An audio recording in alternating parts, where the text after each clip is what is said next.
All right, now we're recording.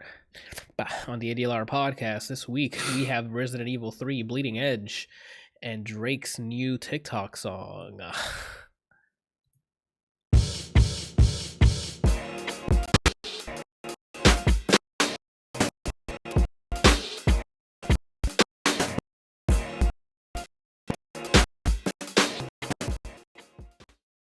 Elmer Fudd? It's Porky the Pig.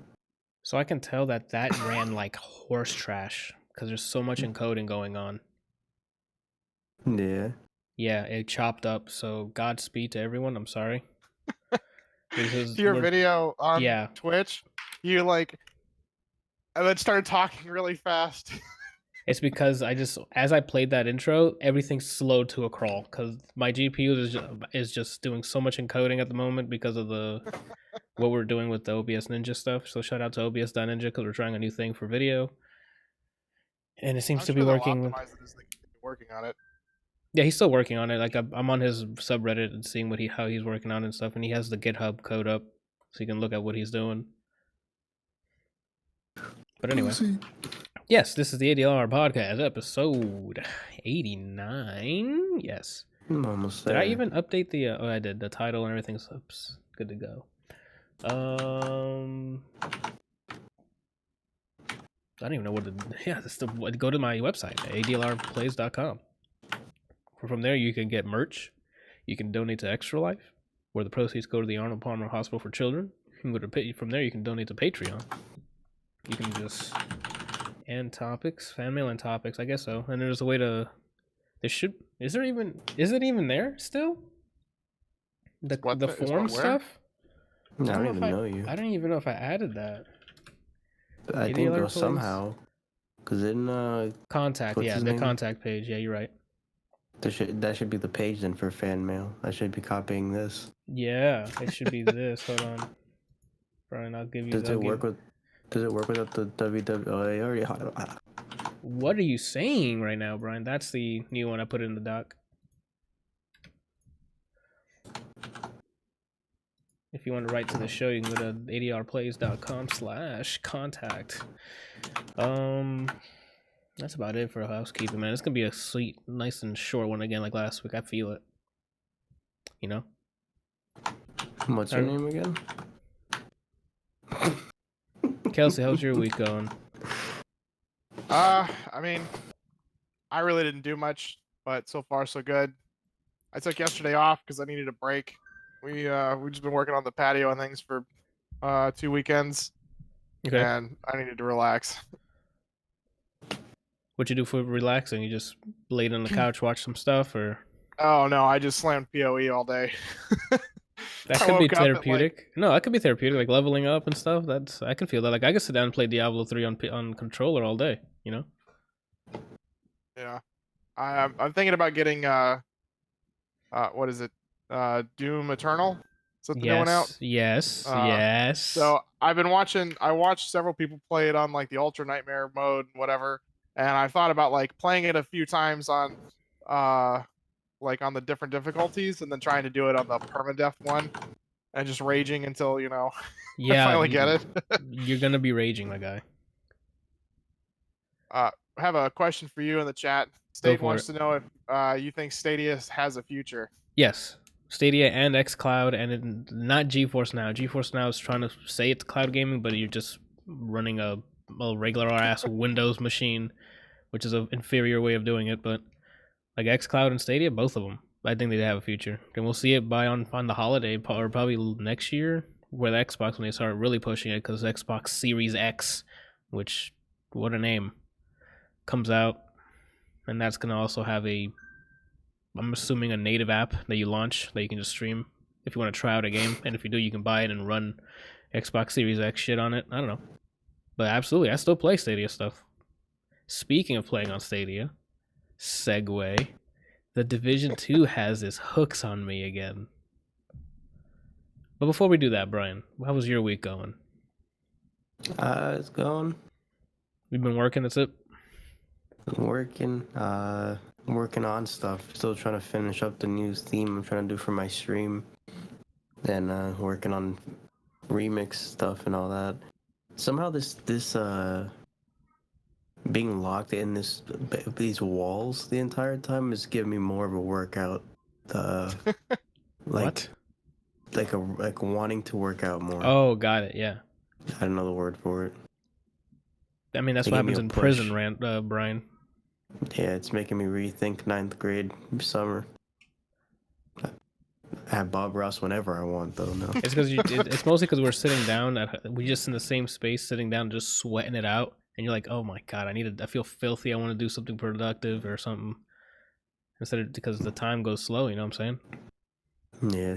Yeah, it's better working for the man, working on my stuff, working out, and working on my fairy in Grand Blue. Oh, that's a character name. I'm like, working on your Yeah. what? On my fairy. I think, yeah. At first, I'm like, what does that mean? Is that code for something? No, I intended to play the DLC characters that came out today on PS4 only, but yesterday or that last week, and they're like, oh no, PC players, see, they have to wait a week. So that's So good. it came out today. I'm gonna say, oh, Tuesday. Usually all the Yeah, for PS4 shop updates people. are on Tuesdays. I said the 13th for PC, so I think that's Monday. Okay. It is Monday. The only thing that upsets me because one, I can't work the body until Monday, but two, that probably means they're gonna delay the character I'm really interested in because she's supposed to come out the end of this month. So maybe it's another week wait, and I don't know. Makes me sad. That's all I got. That's all you got. And I'd ask how Randal's doing, but he's in a meeting or something, or he might be just sleeping. Who knows? It's just yanking it. Most likely. I can't look at the pic. Can't look at what? She sent me a picture of Demon Forest. The hell is Demon Forest? Oh, it's her dog with green eyes, like demon Okay. green eyes. I would think red eyes would be more of a demon thing. No, nowadays it's green because money's evil. I don't know. You know, I'm okay with that. Yeah, you just woke me up right there, dude. I've been telling you. All right, so yeah, let's move on here because Brian he ain't fit for this right now. You feel me? Let me talk about the Division 2 real quick. All right. Shout out to Cobra if he's not in the chat already. Well. All right, let me hold on. I gotta switch. Can you relax, Brian? I'm a producer over here. You know what I'm saying? 7 minutes, my guy. Can you relax? I use that against my brother all the time. It's absolutely hilarious. He'll be like, I'm right back. We're gonna go get a drink or something. And then, 30 seconds in, I'd be like, where are you? What the fuck's taking so long? 7 minutes. 7 minutes, dude. All right, so speaking of Stadia, thank you, Staten, for the segue that's been delayed until now. Cobra's been talking. My viewer here has been talking about the Warlords of New York, which is an expansion for Division 2, which sends you back to New York from the first game. Except it's not snowy anymore; it's a different season, so it's nice and vegetated. New York with some sunlight and not gloomy. Looks great. Then he also told me about the end game stuff once you finish that, which basically turns into Kelsey, remember in Diablo, I guess in any Diablo at this point, when you finish like maxing out your character, you start getting Paragon points. Yeah. And then you start like putting those points into certain sections, and then within those sections you have different stats you can up. Well, they added that to the Division. So once I hit max, I can just keep leveling, and then you know what that hook is in. And then I got loot that drops every time. There's targeted loot now, so if I want to go farm a specific weapon or assault rifle or knee pad or whatever, I can go somewhere and do that. Season pass as well, so you unlock a bunch of gear sets, more aesthetic stuff, so you can open up like crates for whatever event is currently going on. It's just super. It's back in me. Like I finished Division 2, and then played with Brian for a bit. Sorry, this statement said, I can't wait for Stadia to die, and ADLR's pain will be a great byproduct of that. I mean, that's really terrible that you're hoping that something fails, but to each his own, I guess. I don't know. Where are we at? That's about it. It's a lot more content, and the loops is better than ever. If the gunplay still feels great. You still feel great. Yeah, I'm telling you, dude. Like walking around I think not multiple times. Yesterday when I was streaming it, Kurt was like, you can sprint through Washington D.C. with a sprint button. I'm like, yeah, I know. I just like walking normally through it. And then like it's great to just go from point A to point B, unless you need to like fast travel. Like if you have a bounty that's timed, and you have to get there a certain time, then I'll fast travel. But if I don't, I like walking through because then you encounter other fights in between, which give you even more XP. That gives you the loop again. So every time you level, you get like a cache or something you open up, which is random weapons and gear, or even random materials you can use to craft. And then there's also a recalibration library that you can use to like put in specific stats to the gear you have, but it costs you like some resources, and you can fill up that library. So, and with how Make me want to try this. Yeah, and then it's great. And then the recal library, you can keep saving the best stat. Like let's say you get a top piece, like a body armor that has that gives like 6% head or weapon damage. You can, if you find another of the same one, but like a higher stat, you can wear that one, obviously, so you can have the bonus, and then save the 6% in the recalibration library. And you keep doing that over and over again. So by the time you hit, like, I'm assuming is real end game where you have everything maxed out, you can make builds by purposely grabbing the max that you can possibly get for that bonus. Like weapon damage, I think is plus 11% or 15%. Okay. And then you can put that on any, like depending on what gear set. Like if it was a backpack, then if you have a recalibration, like Cobra calls it a god roll, which is max whatever the possibility. So if it's like 15%, you can just grab that and put on whatever gear you have on for that slot. That's awesome. So it's like the cube from Diablo 3. Yes, but instead of the orange text, it's the actual stats. So you don't get orange text to put on your guns. It's just there is that, but that's not that you cannot put in recal. You can put certain talents, which is the orange text in Diablo, which is the talents. Mm-hmm. But you can't put the ultra rare ones. Like I think they're like orange text. Again, if the spokesperson's in the chat, he can correct me. But the community manager. Yeah, like if you get a named item like weapons and stuff, like there's a named item that I think I have like the White Death or something that's like a marksman rifle, and it has a specific talent that you can't recalibrate. So once you get rid of that gun, or you recalibrate or materialize it in junk or whatever, you lose that talent. So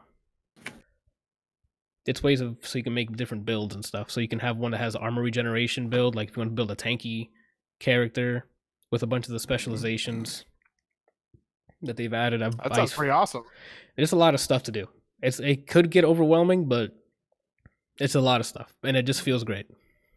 I don't know. Division 2 is check this out.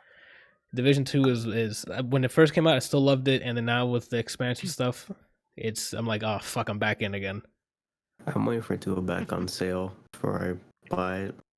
And if Staten's still listening, I bought it for Stadia because it came out later on, and it's cross-play between PC and Stadia. So if Kelsey does get on again, I can just play with him, me in the cloud, and him on his local machine. That's what I wrote. I think the only thing that would kill Stadia is if they stop cross-play. Like if they try to keep only the Stadia players playing. Yeah, and they don't. They came out of the gates going, please make it cross-play, because they know that's the only thing that'll save them. And Microsoft's been on that as well, so that's why I'm excited for xCloud to take off too, because they've been pushing that crossplay. Yeah. So push it real good. Yeah, but what about all those games they promised? That's what Staten said. Oh, they're releasing. Like, what do you think Stadia is the one back there? Stadia, the whole Google team is the one developing the games. That's on the developers, that's not on Stadia. Stadia already has the platform. If they wanted to release it tomorrow, the developers are like, F it, we'll release it tomorrow. They can. That's not a Stadia issue. It sounds like Google needs to get on top of that shit. Right? Like, they're not their PR. They're not their publishers. Like, or just them talking to their community, ? Yeah, that definitely needs work. Because right now, the best way to get the communication from Stadia, there's like an unofficial, on the subreddit, there's this unofficial like weekly update made by some dude on there that gets a bunch of Reddit gold because he goes and scours all the information he gets and then gives us a weekly update. And it just gives us the update, yeah.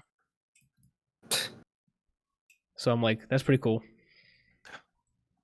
Hey man, if it works, it works. I mean, hey, he sounds like this man is dedicated to watching this thing fail. He's like the pitchforks and that angry mob just wanting it to fail for no reason. All right. Speaking of wanting it to fail for no reason. Failing. No, actually, Where's that's not a good segue. But yeah, also that could have worked too. Let me give you a quick JoJo update, actually, so we can move on to other cool stuff. Because I binged a good amount of episodes. I'm on episode 10. I finished 10, I finished episode 10, and I was on like episode 2. So let me update on here. So yeah, a bunch of shit happened because this is JoJo, obviously. I met a lot of the squad. Bruno Bucciati and his. So Bryant's character is Mista, I think his name is. Oh, he's the gun guy. That is when I saw him, like, that's Brian's character. I like him a lot, but he's not. I think he's probably he's my third favorite. Oh my god, dude! Like when I saw him come up with his freaking pistol, and his little stands are other pistol, like ammunition. Like I'm like, it's him. Sticky. Yeah, dude. What is he? I forgot the name of his. Damn. Sex Pistols. Sex Pistols. It's Sex Pistols. Yeah. Bruno's. So yeah, we got to meet a bunch of them. The last thing we saw was what? Oh, it was that little arc. It was Mister. I forgot his name. Mista. Is it Mista? Yeah, he was going after the dude who can suspend things in midair. Like he can suspend things. This is after they know about the fortune. Before they meet. Oh no. I'm after that. Sorry, we've already met up with the boss's daughter. So then now, what's his name? The teenage kid who's trying to learn, who's getting tutored by the other kid. I forgot his name. It starts with an N. Narancia, something like that. Narancia. Yeah, he's fighting the dude who shrinks people, or he like shrinks. So that was a pretty cool fight. And then I think that's the last episode I saw, which I think is episode 10. I think you're right. That sounds familiar. I just don't. Yeah, he's my least favorite. Oh, really? I thought he was pretty cool. Yeah.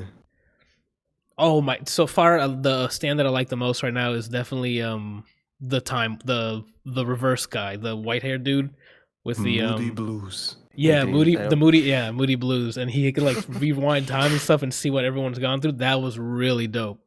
Like it became like a detective thing in that boat episode, and I'm like, okay, that's pretty cool. Did you get his backstory? Yeah, the backstory was cool about him being like believing in justice until like he can see the people he's defending. It was this show does a good job of, hey, let's stomp on the brakes, give you the lore you need for the character so you can understand his motives, and then boom, they dropped it for him. Boom. Yeah, and then I know Sex Pistols' backstory too because of that little arc. I don't know about the blonde guy though. I don't know his story yet. The blonde guy. I think they didn't even talk about the banana. How did you not talk about the banana? Oh my god, the way he kills the capo. That was hilarious. So have you seen any of this stuff of JoJo, Kelsey? No. Okay. I kind of want to watch it after hearing you and Brian talk about it. Bro, this show is okay, besides part 3 I really don't like. But like the rest of the parts, like especially this one's already shaping up to be really awesome, but this is it's like over the top. And anyway, one of this guy's Giorno Giovanna, his power is he can put life into anything. Some sort of life. Right. So he disguised a pistol into a banana. I know this sounds really stupid saying it out loud, but then the mob or the capo of the because it's all mafia this part. Passione. Passione is a mob. And then one of the capos grabs a banana to eat it, and he just ends up like squeezing the banana, but it turns into a gun, and then he shoots himself. And then everyone thinks he committed suicide. It's fantastic. Oh my god! So that's where I'm at. I'm assuming the first couple episodes, like maybe a couple more episodes, is giving everybody's backstory because I already know like 2, 3, like the majority of the squad now. So. maybe the next couple episodes and more backstory with what's his name? I don't know. What's the blonde kid's name? Not Giorno. Fugo. Oh, is it Fugo? The I don't know anything about him yet, so I think he might be next. Speaking of backstory, I talked to a buddy of mine who really enjoys No Game No Life, and we were talking about the anime and the movie, and he was like, "Bro, if you really want to know about everything, go read the light novels." Apparently, there's like 10 light novels or something. I think it's not actually a manga; it's a light novel. Okay. Yeah, that they've sort of turned into a manga series, and he was like, "Yeah, so in book 1, they talk about like them showing up in the world, and in book 2, they talk about them defeating the where people. I forget what they're called. The one that says, "Thank you." Yeah, I know who you're talking about. And then book 3, I think kind of extends that. Like it's still on them, and then it also talks a little bit about the Flugel, which is Jabril's the people, when they use their energy and then they go race. into like kid versions. Yeah. Yeah. And there's just like a ton of, and like every book goes into another race's everything, and he's like, "Bro, it's amazing." Like they are about half done, or could be about half done at this point if they wanted to be. It really just depends on where the writing actually goes. Then why didn't they put that? Why didn't they make like spin-offs like for each? They could have done this differently. I don't know, dude. Like, I don't know. Maybe they just didn't. Maybe they didn't get enough hype for the show. I don't know. That's weird, because if that's all that lore, why did they speedrun the show? Yeah, supposedly the very end where the old god comes out. Like the very last thing that happens. That apparently doesn't happen until like book 7, but they do end up meeting a few of them as they go through the different races. Okay. So I'm hoping they get like a second and third season, at least. Well, at least hope they hit us with some like heavy lore, not following like the two main people, because I understood their backstory and their motives like episode 3, and I'm like, okay, can I learn about anybody else? Speaking of which, did you since we're on the anime, did you end up watching Tower of God? Yes. Okay. I did. Damn it, I didn't get an image for it. Give me a sec. As I was letting it into the doc. So the first episode of Tower, it stays really true to the manga. Like I've read through 20-ish episodes of the manga, and it stays pretty true to the manga. They leave out a little bit of information up front that you get when you read the manga. Okay. But the way that they do it stays pretty close to it, and I'm really excited for it. And it is a little confusing because they do mix a couple of things up, like in the order of operations, but pull it all back together at some point. And I'm excited. I'm really excited for it. So it's the a good voice start. acting seems pretty solid. The voice acting seems pretty solid, and the animation seems really decent. Wait, is it dubbed or is it no, I don't know if it's in Korean or Japanese. I don't actually know that. Okay.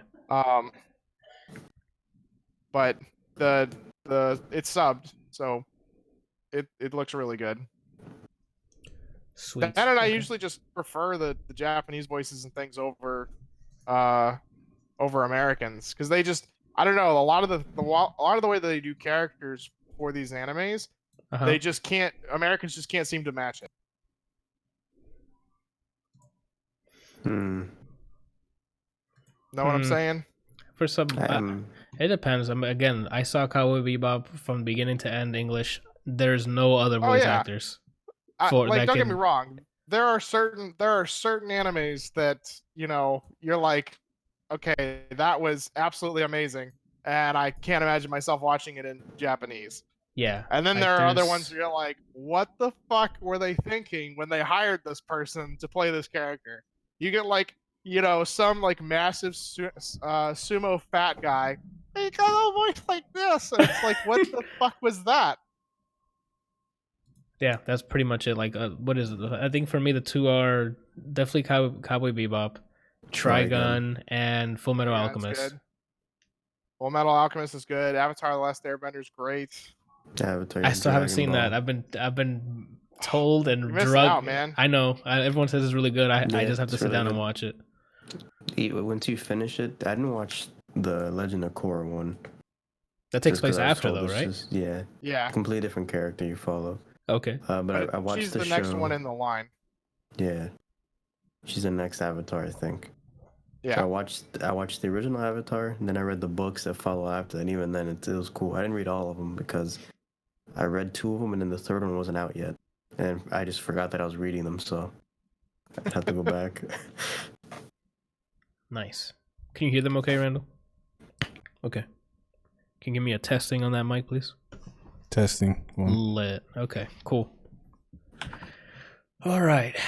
Before we go from here, I guess we'll walk right into the finishing your patio this week, dude. Or did you already talk about that in the beginning or off air? I think we talked about it off air. Well, give us an update. You guys flatten it out? What's going on? What'd you do? Yeah, we got, we finished the main portion of it last weekend, or 2 weekends ago, and then we finished the part underneath the stairs this weekend, and we're done, so to speak, at least for now. We have to level some extra spots out underneath the stairs and then place a couple more stones, but it's not like in a place that a majority of people will be walking.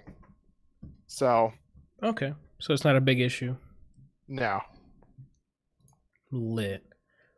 I guess since this is like cutting edge news. Your North. patio, bitch, I built that thing. I thought someone in your chat was saying that. I'm like, well, yeah, you built it. Like, what the heck? Like, all right, let's talk about this. I know you fucking were. thing. I never said you weren't out there. We built that patio. He doesn't even believe that. Look at him.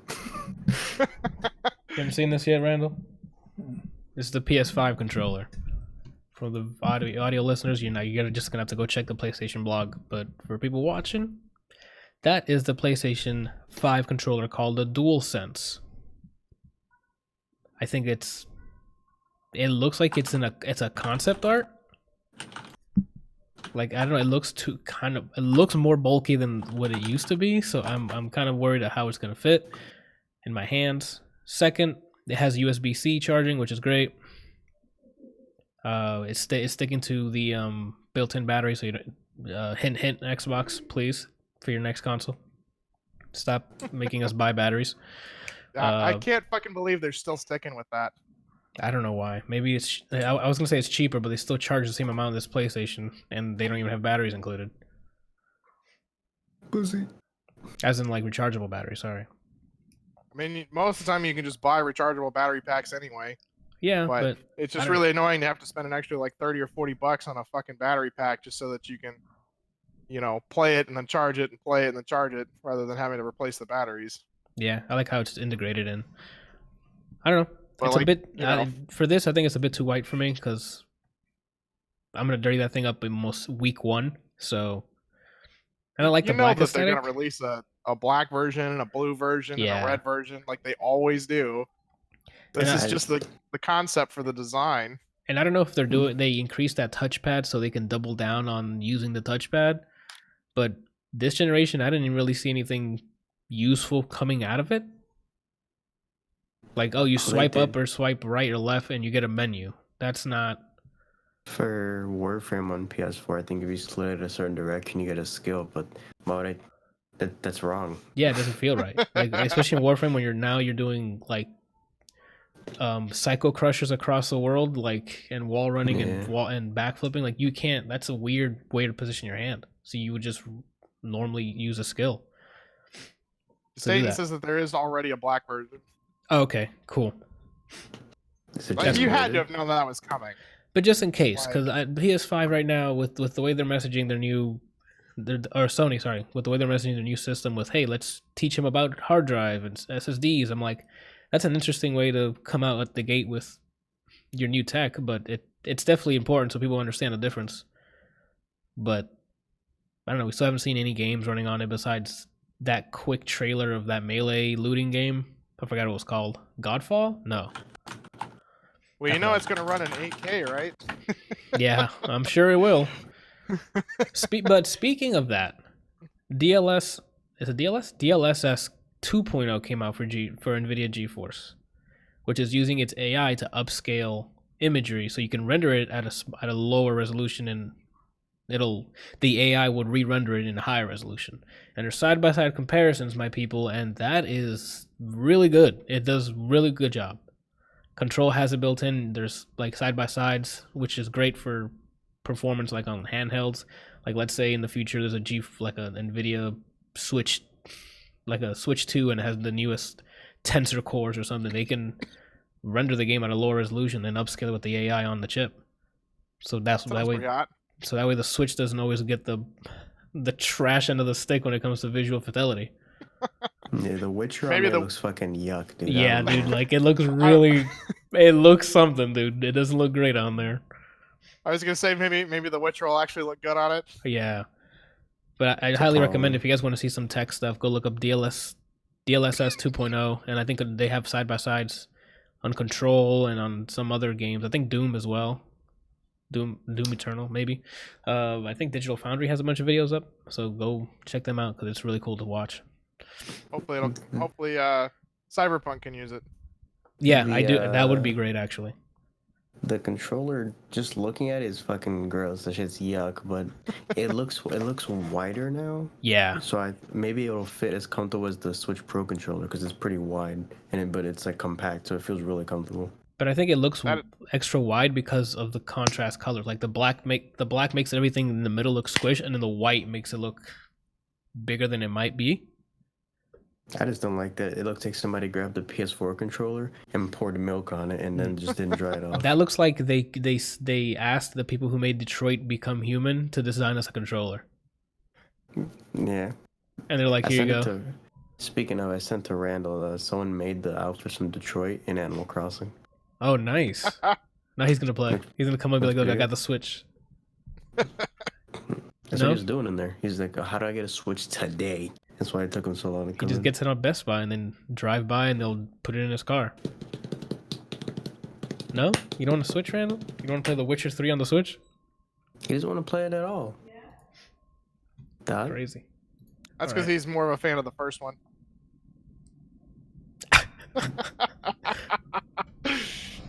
Oh my god. All right. So that's it on the PS5. What do you think, Randall? I mean, this is your first look into it because they announced it a couple hours ago. You got a bigger picture of it? I mean, I can just bring it up here.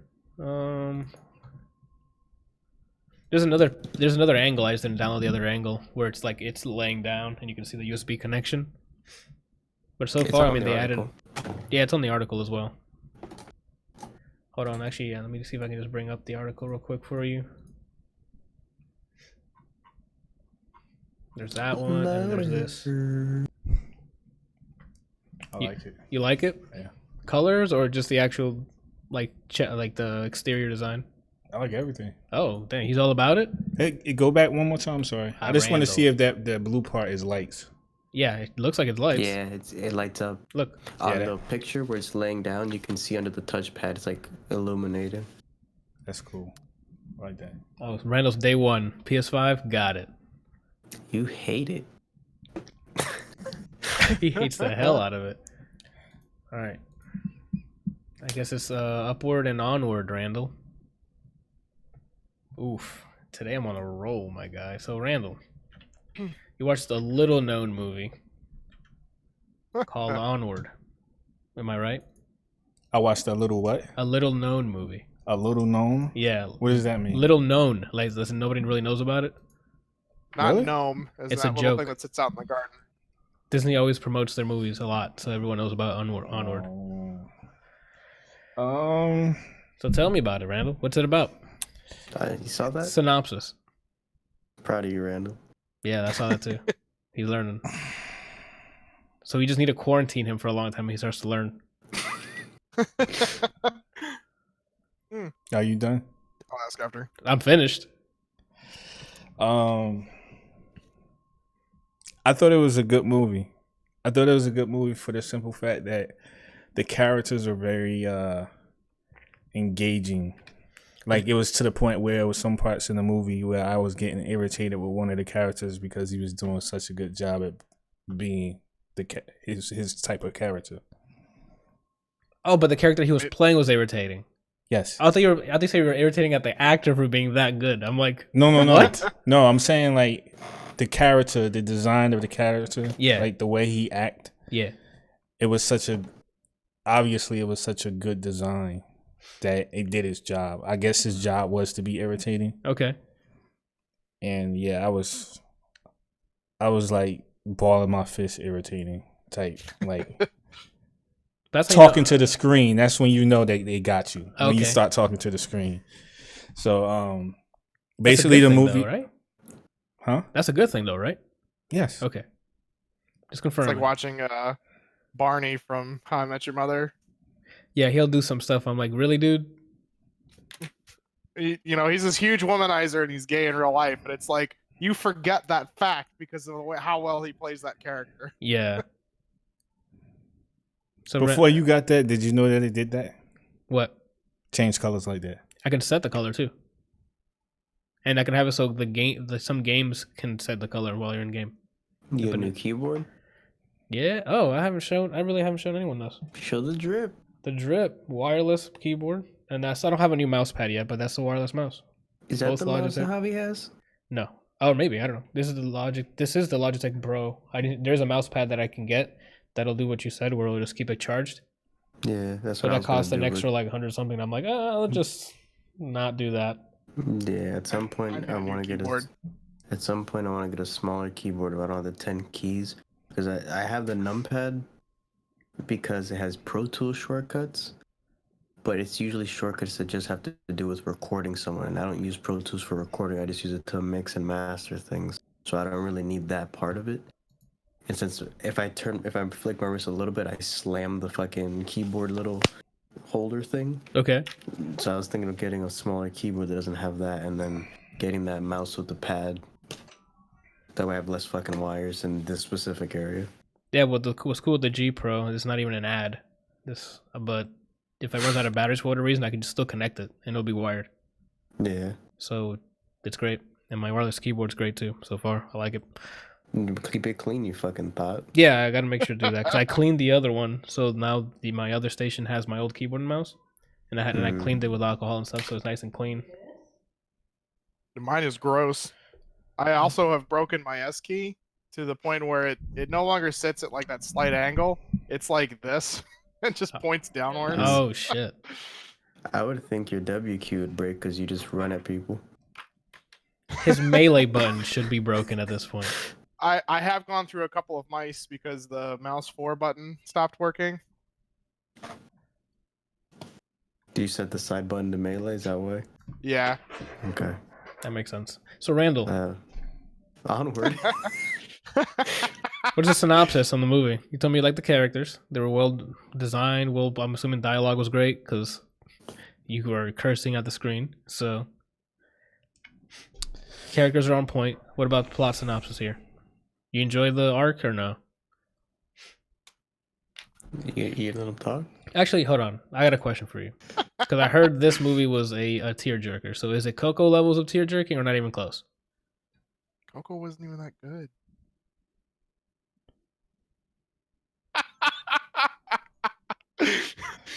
You didn't like Coco? Yeah, Randall's leaving. In the stream now. Yeah, we can just end the stream now. Did you actually not like it? Sorry, I didn't hear what you said. I haven't actually seen it. I'm like, what? It's in my list because I've heard not only from you guys but from other people that it's really good. I just haven't gotten around to watching it because I've been so busy with work and shit. Gotcha. He said, Coco, Homecoming, now let me watch Shazam in theater. I didn't see Shazam in theater. Yeah, He said, just... let me not watch Shazam in theater. I saw Frozen 2 in theater. Yeah. So let me go see Frozen 2 in theater. So Randall, the plot synopsis, how was it, dude? No? It was bad? No, I'm still. Oh, Coco. Anyway, what was your question? The plot synopsis. Did you like the arc? Like, was the story good or? Yes. Actually, the question the question I wanted you to answer was: Is it as emotional as Coco was? No. Okay. But it is sensitive, especially if you're a person who's experienced this in your life. Then I have no doubt that it would be very touching. Okay.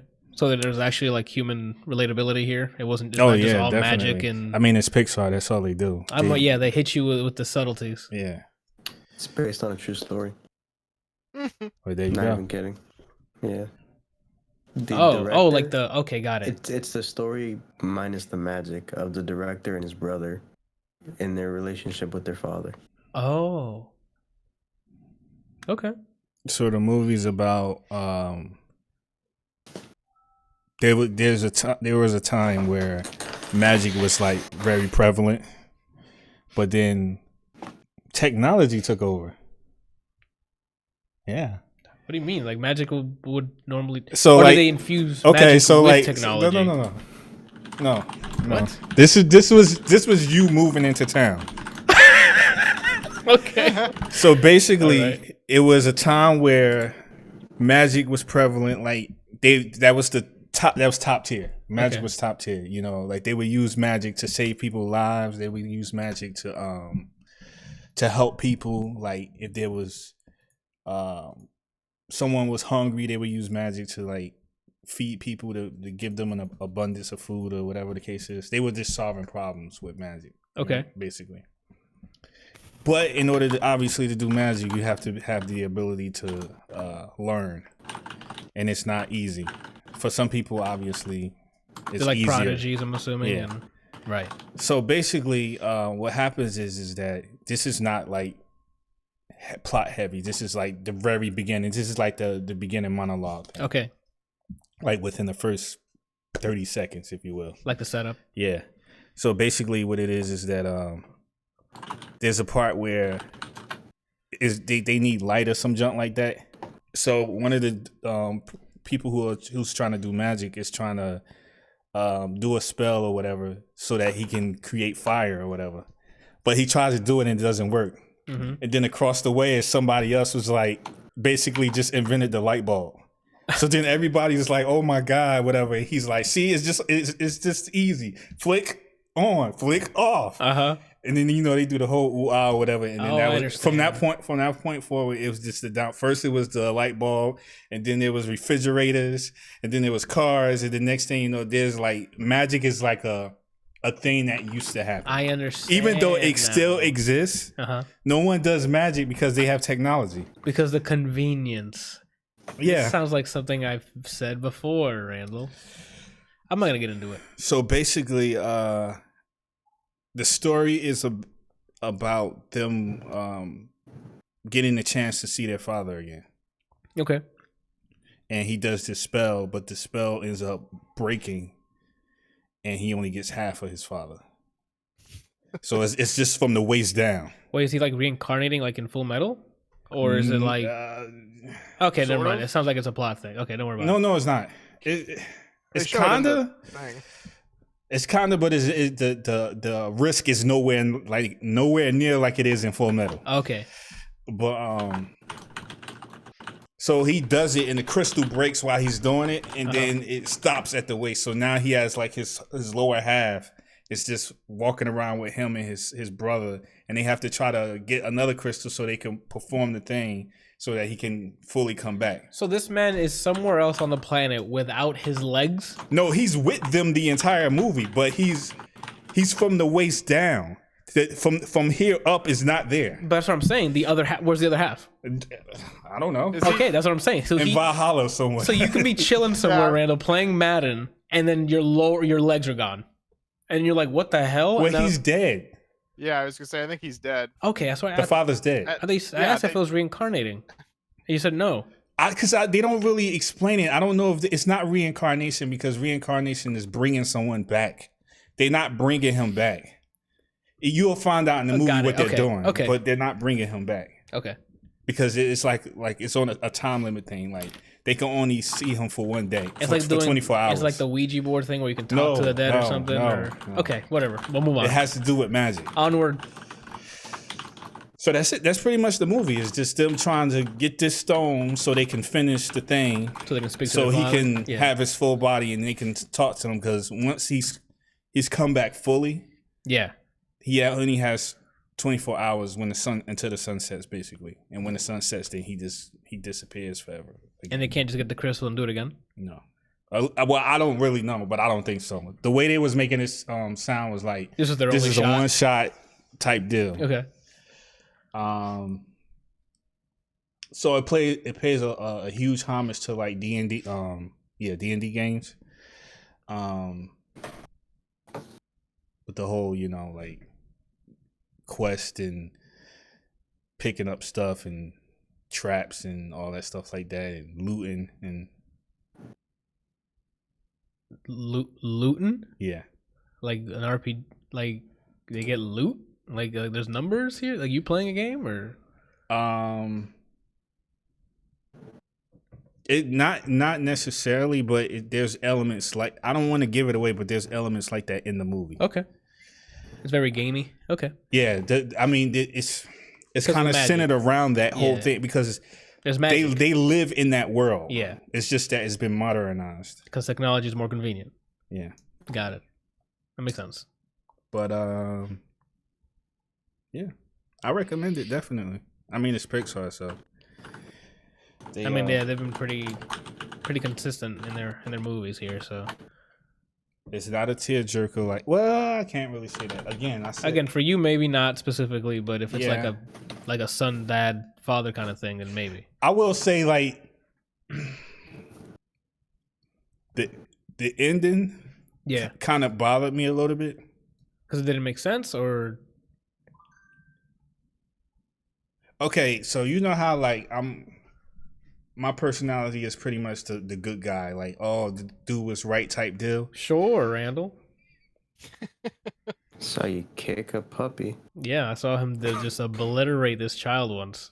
Just struck him right in his mouth because he took the last ice cream. But go ahead, Randal. Whatever narrative you want to spin. Anyway, so he was learning. So how like I'm always like preaching the whole do what's right thing or whatever. The kumbaya method. This was one part in the movie where I was like, or one incident where I'm like, nah, man, you shouldn't have did this. You should have did B, not A. Not option A. Not option A. But whatever. It was like option B was punching a child. There's what I strive for, like to do the right thing and to be the good guy. And then there's the like, okay, you're just being too good. Like it's so good, it's annoying. Okay. Like that type of good. Like this is what I'm not gonna say he's the main character, but he's kind of like the main character. So him and his brother are the main character together. Uh-huh. But he's more of the like it's really more geared towards him. Okay. So he like goes above and beyond like the. So he did the Superman / Captain America thing. Justice for at all costs, or like the what's right. There's no gray area. Yeah, I guess. I almost want to say it's a step above them, but it's just so good that it makes you sick. Like, okay, right. It's like I try hard to strive to do what's right, but even like with that, it's like, really, this is you go through all of this, and this is what you want to do this. Okay, all right, whatever. It made me a little upset. I'm just gonna say that, but you might see it and you might think like, oh, okay, cool. Me, it bothered me. It got under my skin. Okay.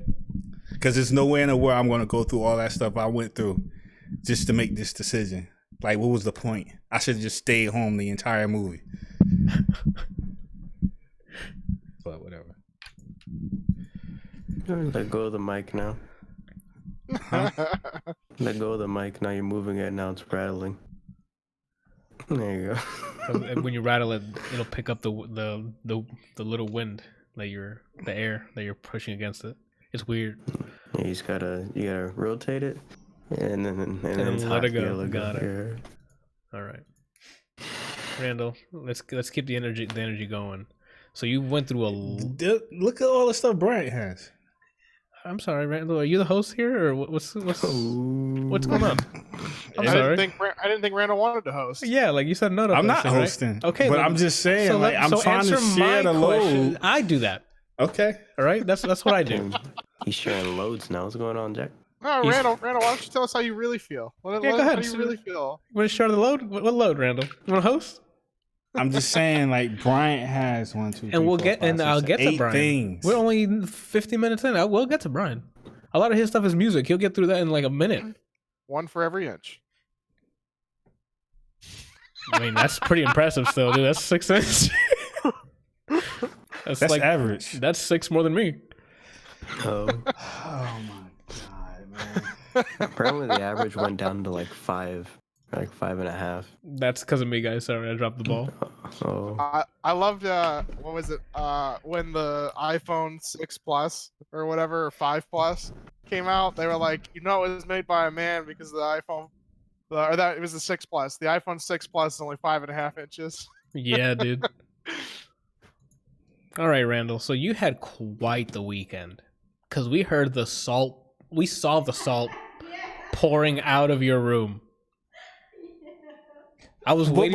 before I talk about this, why don't you tell me what you heard, Randall, and do not I'm not gonna make. do not over exaggerate. All right, I'm gonna give you guys a quote. Catch the ball, baby. I don't know if you heard Hey, Daniela, mic- but I'm mic gonna her replay. No, she wants to get heard, but not mic up, so she's gonna have to deal with that. So, quote: "Catch the ball, baby." End quote. But aggressive and loud. Like I was waiting for a screen to break afterwards. I don't want to yell at them in the mic, but here we go. This is the best I could do. Hold on, I'm laughing. No. I don't want this because this is gonna be. No, you No, already asked don't do for it. Don't this. do You it. already Because asked this for is gonna be cringy, and I just don't want to see this. Just let already it go. asked for this. Just let it go. One time. Just let it go. Catch the Literally ball, baby. That don't my even sound like me. I'm not saying thought it you sounds. said No, Look at your I'm not mouth, talking dude. about your reenactment. I'm talking about catch the ball, baby. I probably said catch the ball, but I don't think I said baby at the end. Randall, you're telling me you don't remember that what you said? I'm trying to remember what would I say after catch the ball. Baby. Baby. I might say catch the ball, man. Or Randall. I Okay. can but see- catch I the can ball, see what you're baby. doing, Like, man. that doesn't sound like me. I've heard you say baby to things before. Randall, me and Janina heard you. We were I where heard she is you. right now on that couch. That's where we heard you. Okay. Your door was closed, and we heard you like as if you were up here talking to us. Huh. That's how I don't know what was happening. So Obviously, he didn't catch the ball. So Randall, give us a little preview of how it actually sounds. Unless you were talking about different kind of ball. Mic her up. Wow. Randall, let's get a little preview of what it really sounds like when you say catch the Hold ball, on, wait, baby. wait. So what else? Was that like the highlight? I don't know. And then That is the highlight. that was the Mic her best up. line. But like there was the rest of it was like, come on, man. Like the normal stuff Oh, okay. but it was like aggressive.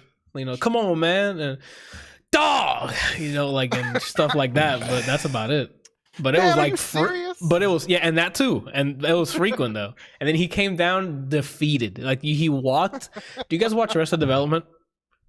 I've seen No. bits. Dang it! Oh, Well, I have seen bits of that. Yeah. You walk Michael like Cera's Buster? character when Okay. he said he walks around like this with his head down. Yeah. That's basically how Randall walked out of his room.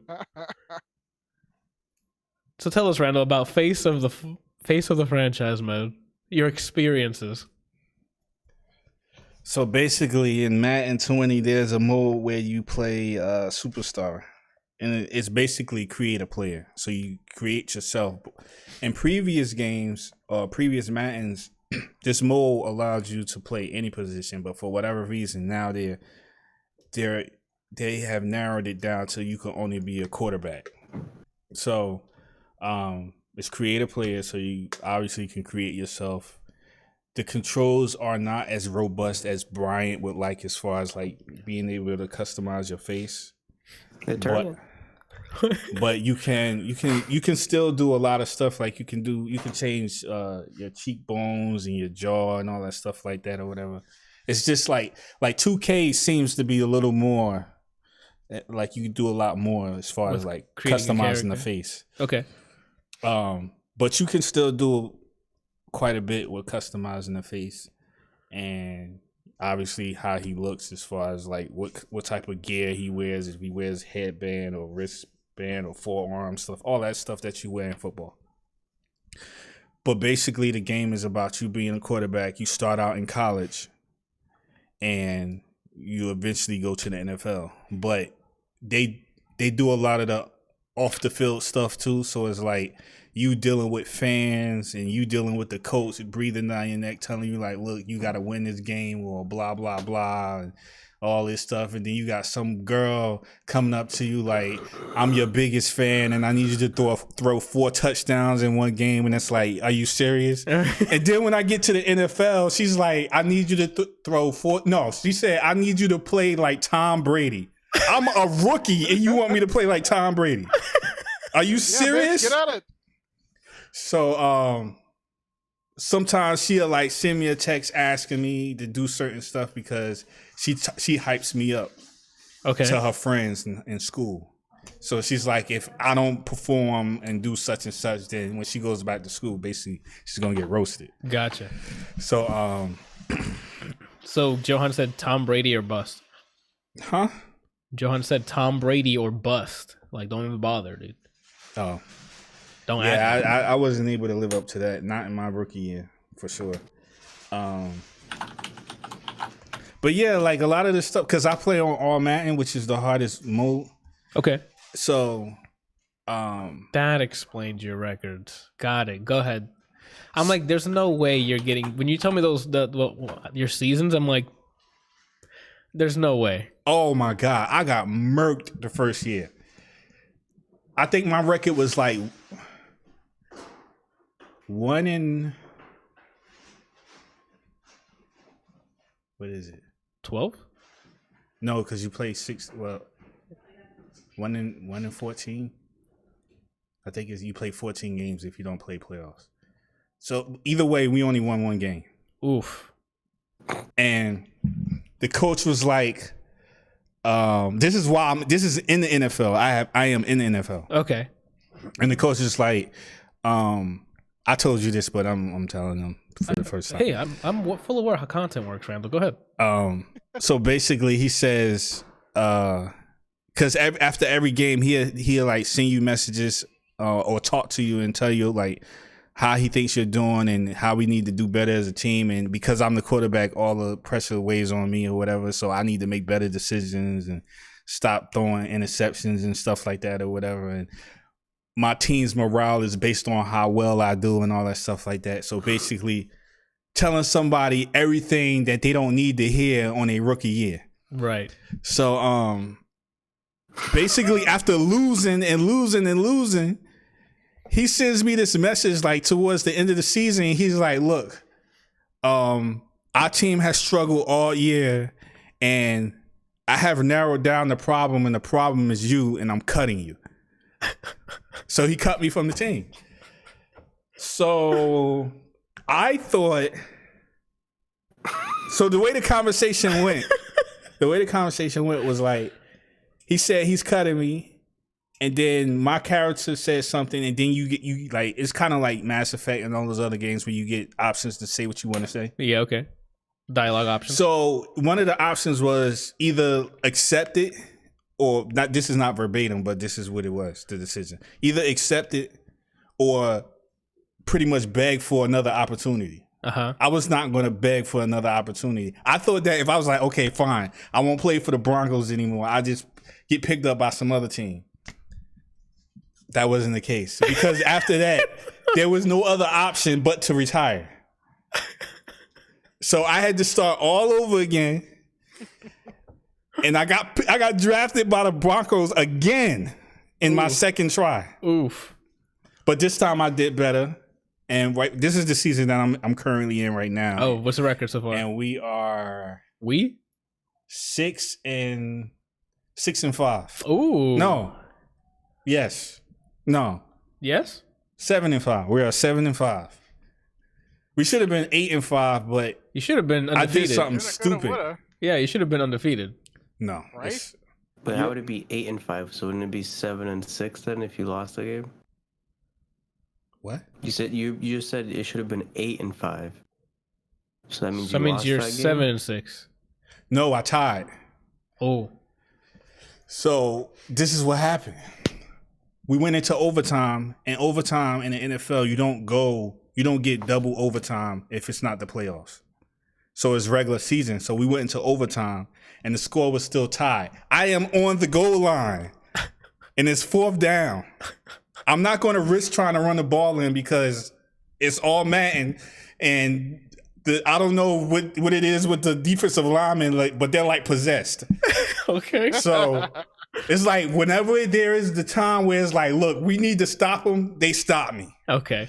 So I should have just kicked the field goal, but I didn't. And that ended up tying the game. If I had kicked the field goal, I would have won. But I didn't do that. I didn't choose to do that. So that's why I ended up with a tie on my record instead of a win. You piece of shit. You should have risked it, dude.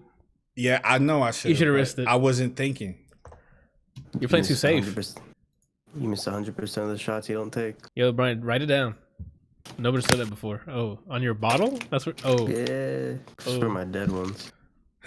So you liking the mode or Yeah, it's cool, man. It's like living the life of a quarterback? I love football. Of a famous quarterback? Huh? A famous quarterback. Oh well. Yeah, you're playing a quarterback, yeah, right? Yeah. I love football, and I like Madden, and it's cool.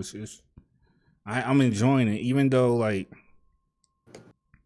it's frustrating at times. Like you should not drop a pass when you're wide open. I don't like you're in the NFL. You're getting paid millions of dollars for this. Why are you dropping the ball? You're wide open, or like Nerves, man. You never know. oh my yo. Here we go. He gave me a heart attack. All right, I'm not gonna lie to you. And I'm just going.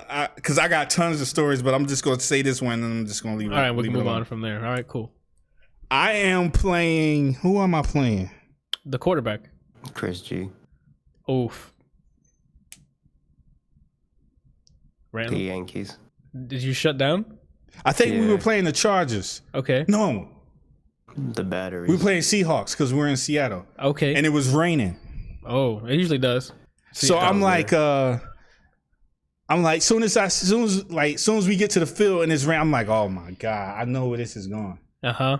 So I'm like, I'm just gonna run the ball, and I'm gonna throw nice soft touch passes for the short gain. I'm not gonna try to throw no bombs Uh-huh. or anything crazy. Right. Tell me why. Oh my god, I was so mad. One rare occasion where I could tell that the defense was blitzing. Uh-huh. So I sent my halfback out for a pass. And it was one of those passes where he's supposed to go to the sideline and cut and do like a slant across the middle. Okay. So I snapped the ball. He does that. The dude is wide. The nearest person to him is like 8 miles away. He turns to finish his route. Uh-huh. This dude falls. He falls in the middle of his route, wide open. I haven't even thrown the ball yet. I was going to throw the ball. I was like, oh, he's wide open. As soon as he turns and goes across the middle, I'm going to hit him. This dude runs to the left and then goes to plant his foot and turn, and he slips on the ground. I'm like, are you serious? And then as soon as that happened, some lineman came from around the side and plowed my quarterback. And I got sacked. This dude fell twice. I was like, I'm not throwing him the ball no more. I understand it's realistic, which is cool. I give him that. The game is very realistic. There's a lot of stuff that happens in the game that happens in real life. People do fall running routes, especially if it's raining. Okay. But it's like why was you even trying that hard? There was nobody around. All you had to do was just go, whoop, and then run with it. So that was one of the. Did you cut him from the team or no? I can't cut people. Did you message the dude to cut him from the team? Nah. Sometimes the coach do. Like if we lose, he'll say, "You need to speak up and tell me what's going on." Like we need some accountability. Like, is there something you want to point out? And then like some of the options would be like, talk to the offensive line. Talk to the receivers, talk to the running backs or whatever. So they give you the option to like basically tell the coach to tell him like, look, you need to do a better job at your position. Oh, in the beginning, I would just take the blame. Oh, because, how noble! Me being me, you know. Oh, Randal is such a good guy. Not the second time around. No, this dude needs to do better. Like seriously. Especially it was like a couple of times when the offensive line was just not like they were in my mouth every down, man. As soon as I snapped the ball, 3 seconds, some dude was breathing down my neck. I was so it didn't like the game is so complex, which I love, is like you can set audibles so that if you see a guy that's blitzing, you can tell your offensive line like, look, you need to double team him. Right. Because he's beating the guy on the end and he's coming, and every time he's breathing out my neck. Right. And sometimes I would do that. It doesn't matter. He just smacked the dude out the way and just like, I'm like, okay. So I had to build my quarterback to be a scrambler. So he can run and he can throw. Okay. Right now, he's really good now. Oh, okay. Oof. 7-5. So it sounds like you really like this mode then. Yeah, I mean, it's frustrating, but it's fun. It's fun because we know it's frustrating, Randal. It's we've heard it. It's catch the ball, baby. Catch the ball, baby. It's it's very sad. This is why, and I've mentioned this before. It's very satisfying to play a game on hard, even though I know you don't agree with it. It's very, very satisfying to me to play on hard when you win, because it's a gratitude, some sort of satisfaction of like, I achieved something that was so difficult. You know what I mean? I want to clarify something. What? I don't mind if a game is hard. No, I know you just don't like the option. Don't give me an option. I understand that. I understand you don't want the option. Just give it to you. Yeah. Whoa. I'm just saying, like, back up. Oh yeah. Give it to him. It's just, so that's why I do it. You know what I mean? And even though like you'll hear me frustrated or whatever, I'm still enjoying myself, especially when I win, because it's like it's not an easy win. I hate easy wins. I feel like I'm like, why am I playing this then? There's no but when I win difficult stuff, when I triumph over like, because every game that I play, I'm literally winning by 1 touchdown. Or a field goal. So by the skin of your teeth? By the skin of my teeth, man. And I had so the way I have it set up is like, I only play offense because it's superstar mode. Okay. So I figure like, why am I going to play defense if I'm supposed to be living through this character that's supposed to be me? Right. That's the quarterback. Okay. So he rushes down. Look at him. So I just chooses to be the quarterback. And then I let the AI handle the defense. Oh, okay. So it'd be like times where we'll do good on offense. And then defense just shits the bed. And then next thing you know, the other team scores. So instead of me being up 7-0, now it's 7-7. Oof. Or this is even better. When the beginning of the game starts and they get the ball first and then the defense stops them and then we get the ball and then they stop us. So then it's 0-0, right? Yeah. So then we get the ball back again. And then we score, and then on the next drive, they score. So like, really? You going to score now because we scored? Yeah, like, right. Come on, man. Like that's how the game works. But then it's sometimes where it's sometimes when we score, they don't score, or like they get, they won't score a touchdown. They might kick a field goal or something like. So they only get 3 points. Right. Be right back, guys. All right. We never saw him again. I don't know why, Brian, but your video feed looks like you have makeup on. I do. Looks weird. Probably my computer Oh, about to shit, it shut really down. does. It's on your stream because it looks like it really looks like I do, but on mine I'm fine. Yeah. It even looks like I have some of this, dude. What's going on? It fixed itself. Anyway. All right, Randall. That was an entertaining story. Randall, just some pointers. When you're yelling, don't lean into the mic, please. For the love of God, don't do that. You guys get the distortion. The stream doesn't get the distortion. Shouldn't get the distortion. I had the compressor on. But again, shouldn't. Because I'm watching the levels here, and it doesn't go past what you told me it shouldn't pass. Okay. But I mean, chat can tell me. Ooh. All right. All right. Where do I go from here? Oh, I know. Let's get to the meat of the operation here. Let's go to Resident Evil 3. Resident Evil. So yeah, Brian, you were mentioning before I did fix the issue before. It's because I was using two different OBSs, one for recording and one for streaming it.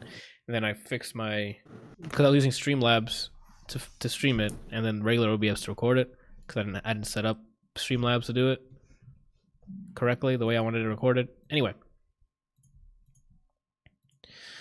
Nemesis. I don't even know where to begin. Are we So- talking about the stabby? Yeah, that's basically what we're talking about now. Was it trash? I would not consider this a trash game. What, did you play it again? Yes, I would play it again because there's a bunch of stuff I missed. And I already know you said that you think it's better than. I mean, you think 2 is better than this. Yes, that's what I was going to preface this with. I'm going to do a lot of comparisons between Resident Evil 2 Remake and Resident Evil 3 Remake.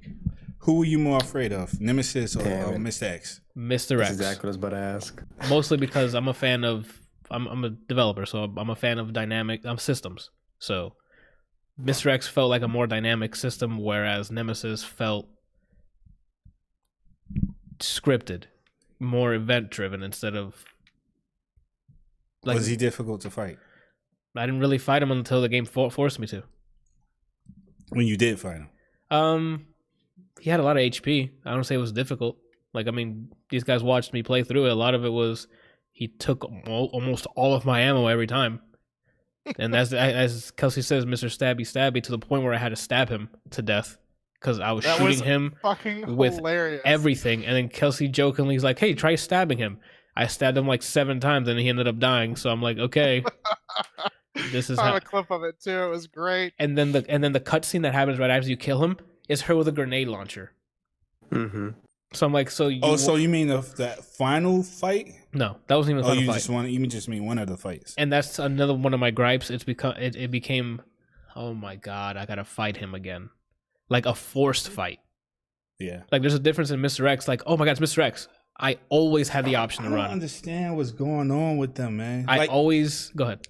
No, I was just going to say the way Resident Evil 2 remake was with Mr. X. Yeah, That's exactly how Nemesis was in the original Resident Evil 3. okay. He would just randomly show up, and he would show up all the time. And it was even more terrifying because in the old Resident Evils, it was like whenever you would go to another scene, Yeah, it would do that, like the screen would be The black and then door. it would show the door open. Yeah. And then that usually meant you was in another area, you was good. You would go in another area, it would do the whole animation with the door open or the gate open, and then you would go in another area, and then all of a sudden you would hear stars. And then the music would stop playing. It's like, are you serious? He chased me to another level? Like or another, like inside the building from outside? Like, yeah. it was crazy, man. But he doesn't do this in the new one. I mean, he'll follow you as much as you can, but like, it's not. Again, it's like Mr. X. Like, I think that the difference is because Resident Evil 2 Remake, the majority of it is happening in that police department, and it's like a huge Metroidvania type of level. So they set up the system so he can spawn anywhere, and he can navigate. His AI can navigate throughout the whole level because he knows how to get around. Mm-hmm. Here, it seemed like, yeah, it's an open world ish, but a lot of it's very narrow. A lot, like the hallways are very narrow, and even if there's a huge area, that's probably a place where you have to be forced to fight him. Instead of like, What about the dodge mechanic? that's difficult for me. I was really bad at it. Like I sometimes got a hang of, I got the rhythm of it, but you have to like time it in a very in a way better way than I did. Like there was times where I'm like, oh, I'm hitting these dodges, and I don't know if it's invincibility frames or not, but there's some times where I thought I hit it, and I see my character's player model go underneath like the zombie's arm, and it's like, nope, still got you. And I'm like, well, if you perfect time it, you get out of everything. Even if zombies trying to grab you and you perfect time it, you're out of there. Oh, it's supposed to like slow down. That's when it triggers. It slows down if you perfect dodge and then aim. Oh, I accidentally ran into that when I was fighting Nemesis. I don't know what time. I think it was the time when Carlos was helping me. It was in the ring. It was in the ring, right? Mm-hmm. Yeah, and that's when I'm like, oh, this is probably useful. I could have used this. But I don't know. It was still great. Like, I still had some jump scares where it fucking scared me. But the opening sequence to that was like, it got me prepped. I'm like, if this is how it's gonna be for the rest of the game, this is gonna be too intense. How did it open up? She gets a phone call telling Brad, I think is his name, telling him, yo, get the hell out of the apartment because there's something coming after STARS members. And she's like, what the hell? And then a Nemesis, right? And it's just you running. Him breaking through she's like an apartment an apartment building. And he came to her apartment? Yeah, and he's just breaking through things, and you're trying to run away, and he like grabbed a chunk of stuff and tried to like break it. It was like intense. I'm like, oh, this is how it's gonna be. It's gonna be ridiculous. Mm-hmm. And then I don't know. That was the most engaging part for me when it came to Nemesis. The rest, I'm like, he just became a chore. I don't know. Mm. Whereas like in Resident Evil 2, Mr. X was a problem, but you always had your out. Like you didn't have to shoot him. You can if you want. He'll kneel down, and I think you can do the same thing with Nemesis. You can like shoot him enough where he's not dead. He'll just like kneel down like Mr. X does, and you can go about your business. But the amount of ammo I'm assuming that takes, or maybe I just need grenade launchers. I don't know what the case is. I didn't even bother. I saw him. I got the fuck out. Because every time I saw him, he either had a fucking rocket launcher or a goddamn flamethrower. And I played too much of Division 2 that a flamethrower hit me from a mile away and still kill me. So I'm like, that already, in my mind, I'm like, stay away from flamethrowers.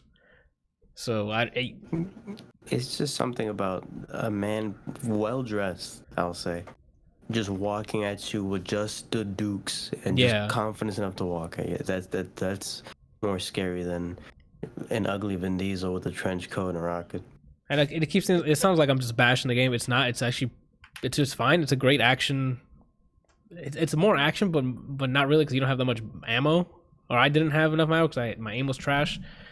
But I don't know. It's and every good, time but you fought Nemesis, you had to fight him. Not every time.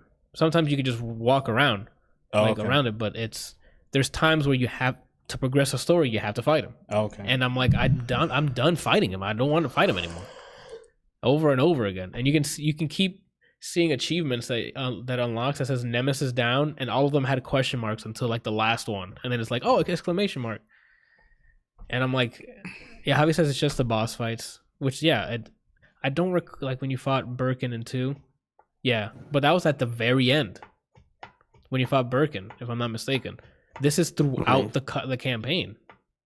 I thought you fight him early when the little girl was in the room. Not in the room. It's when you go to that. She's hiding. Yeah, there's like 4 Birkins. Really? Wow, I don't remember that. Jesus. There was the one with all those pipes and. Yeah, that's the one I remember. Claire, you fight him when he's Omega form. You fight him if you're playing as Claire another time as the ending. I think I don't remember. Yeah, like every time you see him, he's like, "Oh, I have a rat tata now." He's like the Gary Oak of Resident Evil.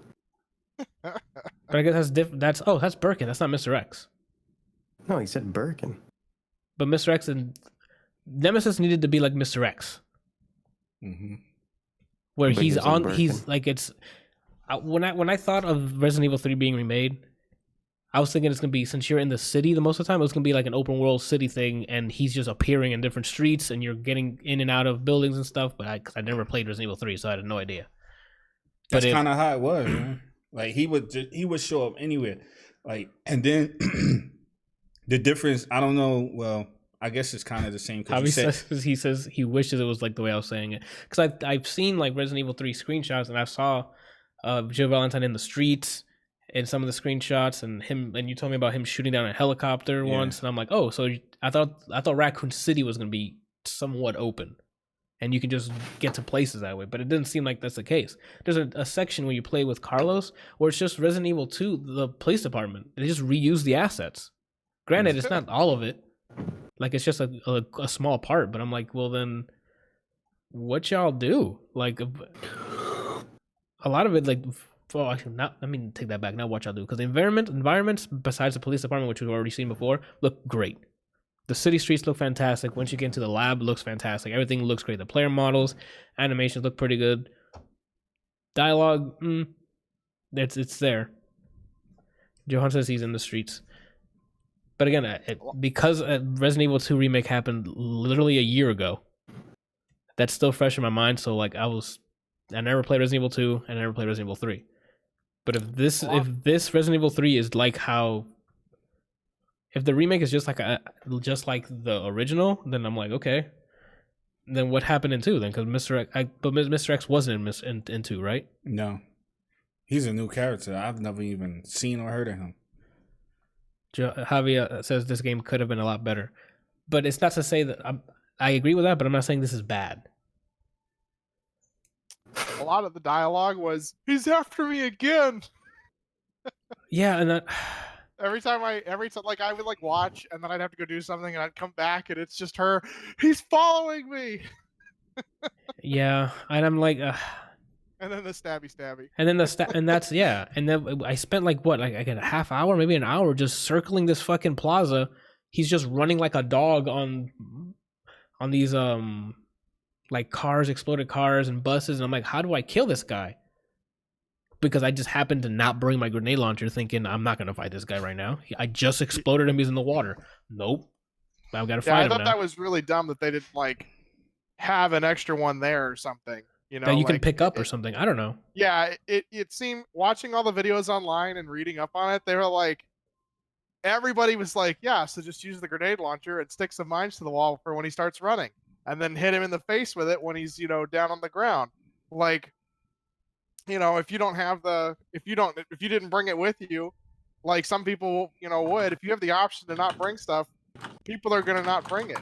Yeah, I didn't bring it because a lot of times throughout my playthrough, I was running out of space, and the grenade launcher takes up 2 spaces and only carries six of the grenade launchers thing. But I always like to carry extra ammo just in case. So that would take up 3 then, because it would be 2 for the grenade launcher and then 3 for the third one for being the extra ammunition. And that right there, like there was missions where I had to hold multiple things that are key items, and then the freaking serum thing. If it wasn't for Bryant, I'd be there for another 7 hours. Because he said, "Oh, try mixing them." I'm like, "Oh, duh." Oh, they still do that? That's cool. Johan says that in 2 he was called T00, so he was an original. He didn't look like that. Oh, okay. He said looks the same, just no hat. He said it looks the same. I don't remember. Randal, that. you gotta get that memory straight, my dude. I don't remember him look nobody in no trench coat. I would have remembered that. I don't remember nobody in a trench coat. Well, but anyway, I don't know. I liked it. I enjoyed my time with it. It's really short, but seeing that, I mean, I like even how short it was. I feel like it was dragged on because of the freaking Nemesis fights. Like, everybody, maybe because I played it on normal. The one time I played it on normal, not on easy. Why? I don't know. And everything was just taking so many bullets, and I'm like, no. I was told that they cut out parts. I think Javi told me, and I was watching speedruns because Javi was watching one, and then the whole next day I just had a guy that kept hosting another speedrunner that would host another speedrunner for the same game. And apparently they cut out a lot of the puzzle stuff that was more time consuming. Like the clock tower apparently was cut out completely. There was see, I would welcome that more than these Nemesis fights. That's what I was telling you. Because these are like, I don't know. There's something about them. It just didn't feel fun. Johan said that apparently in the original you go back to the police station. Yeah. Yeah, you going back to the police station, but as Carlos in this. That's where the whole helicopter shooting down thing happened. He was standing on top of the police station when it happened. Oh. Well, here, it's a small part when you play as Carlos and you go through the police station and you see a liquor for a bit, and then you see some zombies, but then you're out of there real quick. As soon as you get to the Star's office... Yeah, the Star's office, he'll be like, oh, he gets a phone call from Jill, and then that transitions to playing as Jill again, and that's when I did that fight that took me forever because I didn't have my grenade launcher. And then that's it, and you're done with the police station. So all those assets were just there and not being reused. I don't know. Like I'd recommend this on a sale. I would not go. I didn't play the multiplayer. What is it? The Resident Evil Resistance or something. There's like the multiplayer they tacked onto this, where I think it's 4v1, right? Like there's one master controller that spawns zombies or whatever, and then there's 4 people who cooperatively try to get out. I haven't played that. I have no plans on playing it because the only Randal, what are you gonna ask? I was just gonna say, what are people saying about it? I haven't looked it up to see what people are saying about Resistance. The only person I've seen that said anything about it was Alex Valle, and he said he likes it. But then the beta alone, the reviews were mixed the day they opened the beta. Gotcha. So I don't know. I just wanted to play the remake because I never played Resident Evil 2, and that remake that we played last year was really, really good. And I was thinking they were just going to continue that, you know, like consistently be like, oh, we're going to remake this one now. And then you kind of hyped me up, Randall, because you were like, yo, if they do Nemesis like this, then he's going to be awesome. So I'm over here thinking, yo, they better up their game. And they didn't. So I was like, okay. I mean, it's fine. I'm telling you, when I was playing Original 3, yeah, I was on pins and needles, man. I was sweating. I'm serious. I was sweating because at any time he would pop out. So anytime I got a chance to go to a save room and stock up on stuff, I would put like, you know how like you can mix herbs and like the type of herbs that when you take it once it can completely heals you. It's the I would have like 3 or 4 of them junks, man, because I didn't know if I was going to run into him. And that was what I was doing in this, but not because of Nemesis. Because I'm so trash at the dodge thing. Yeah, I couldn't even get to point A to point B without losing a lot of health. Oh, so it was just the zombies that was just that were wrecking me personally. I'm trash, but like Javi was watching me and he's like, no, you just got to time it correctly. And I'm like, I just could never get the timing down. I in my eyes, I see the player model underneath their arms and it'll just auto adjust. I got you. I'm like, that's not how this should work. If our fucking things aren't colliding, you didn't get me, my guy. Yeah, it's supposed to be like a parry works in Third Strike, where the latest frame before it touches you, you're supposed to parry. Gotcha. I don't know. And then Apparently it became, and then I would unload half a magazine, maybe more, into somebody's knees so they can fall down. And like I'm running through ammo, running through health things, just fighting the mobs. And by the time I get to Nemesis, I'm like, I'm even more of a bullet sponge because I'm just running through a bunch of ammo. I guess I should have just been using grenade launcher to begin with, but that took up 2 slots, my guy. I'm like, I can't afford that because I need healing items. And then whatever keys that I find that I need to open another door. Sorry, Brian, go ahead. Apparently, this Resident Evil was in development before the 2 remake. Oh my god. What? Apparently, that they were working on this before the second one. I find that hard to believe. I don't know. That's what I read. That's really weird. That doesn't add up at all, actually. Then why would they? I don't know. Where'd you hear that? I don't remember. All right, Brian's over here just on Cloud 83, just making these headlines. I don't know. Do I recommend it? Yeah, but at a discounted price. I would not go out here and pay the $60, $40-$60 that it's out now. If you see it on sale later this year on Steam, grab it because it's cool, but not full price. And one of the things that irritated you too, that they didn't do in the original, was that what you would like, if I remember correctly, every time you came in contact with Nemesis, you had the option to fight or run away. Like it would come up at the bottom of the screen. I didn't even think it was timed. It was like fight him or run away. And you can choose to run away and not have to fight him. And I think the entire game, you kind of had that option, except for the times where he would just show up and there was no option. It was just run. But like in a lot of those, I guess, plot-driven ones that you were saying that he kept showing up. Yeah, like I fought him by force in the stabby stab clip Kelsey has. Then I fought him again in the ring with Carlos. Then I think before that, did I fight him before that? Yeah, at the top of the building when he had the flamethrower. That was another one I had to kill him. That was before the stabby stab. So that's 3 times, and then the last time when you use the mecha laser, I think that is 4 times. Maybe one before the flamethrower part, but I'm not entirely sure. Jill is swole. Yeah, How long did it Jill. take you So you to finish? less than 7 hours. I think there's only 7 episodes that's going up on YouTube. Oh, you beat it in one day? Oh, one sitting? No, not one sitting. 2 sittings. But if I started early on Saturday, I could have finished in one day. It was pretty short. Like I said, it's nice and short, but I would if you're telling me they cut out puzzles and stuff, I would have preferred that than the amount of times I fought Nemesis in that small amount of time.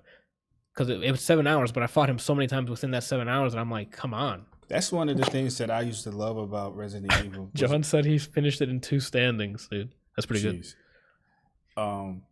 Because it's like when you go, at least in the old games, they used to balance it where like if you went through like a really traumatic situation where like you almost died but you survived, then you knew like you had like a kind of a rest period, a breathing room, where you could do puzzles, and it was almost kind of therapeutic before you had to like hit the shit again. Yeah. Javi says in the chat, I think he says it pretty well. They went for all action with this one, and I think so too, because it's nonstop. Hey, there's another zombie horde. And then after that, another Carlos had a wave mode. Like I had to defend Jill from zombies getting to her, and then just a bunch of zombies coming in, and then they like even these crazy ones called hunter betas or something that they can charge up and just one shot you if they get a specific move down. So I don't know.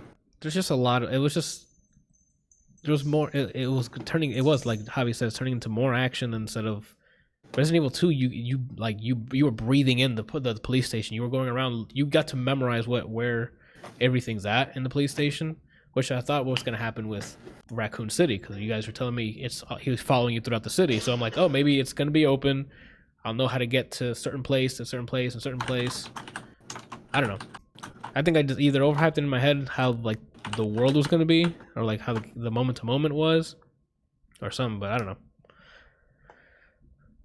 And then Javi says I like punching things in the face with Carlos though. Yeah, like that was pretty cool too. You can do the shoulder shrug thing with Carlos instead of the dodge, and if you time it correctly, he'll follow up with a punch, which is nice. It's like very Resident Evil 5-ish with like the punch you can do to the zombies after you like hit him a bunch or stun them or whatever it is. I wonder if they're gonna remake Code Veronica.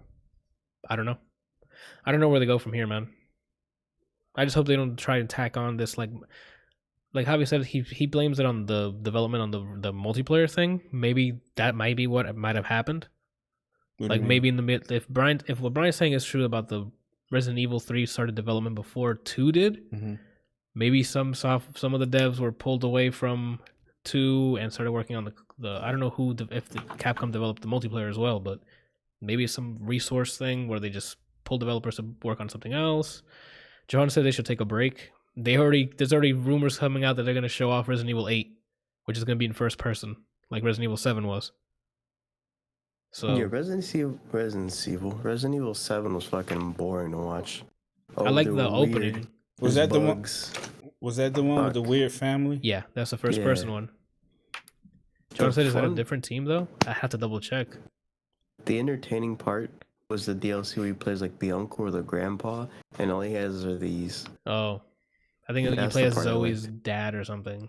And he just crocodiles and he's just fucking punching them. That's the one I liked. What is the story behind the father? Because I think I might have watched you play, and he was like getting hit with cars and set on fire, and he would just like regenerate. Yeah, they couldn't die because they were like possessed. But I remember a lot of these Resident Evil like viruses stuff I just take with a grain of salt, because they're just gonna write whatever it is to keep the big baddie to keep coming at you. Hence Nemesis. Yeah, like there's parts where I'm like, oh, Nemesis has to be dead. The man, like, we melted him, he's on fire, whatever. Like, and he still came back. They chopped his arm off. He just grew back instantly into like a slime thing. Yeah, I thought that was really stupid.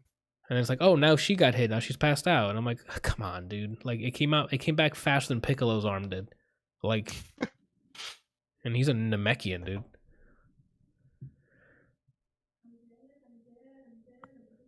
Everything before the fucking boat was great. Yeah, I agree with Javi. Once you got to the boat, it became Outlast, Brian. When we got to that lab, Because you know, at first we were running around that house. When we find out what the thing is. Yeah, once we find out what the thing is, that's basically what happens when we get to the boat on 7, and now you're not scary anymore. Like you're just trying to get through it. Johan says the story. They were a really nice family that took in this girl that was an umbrella experiment, and she corrupted them. That's the story of 7. What? Yeah, the girl on the boat or whatever. Yeah. How did she corrupt them? She was an experiment.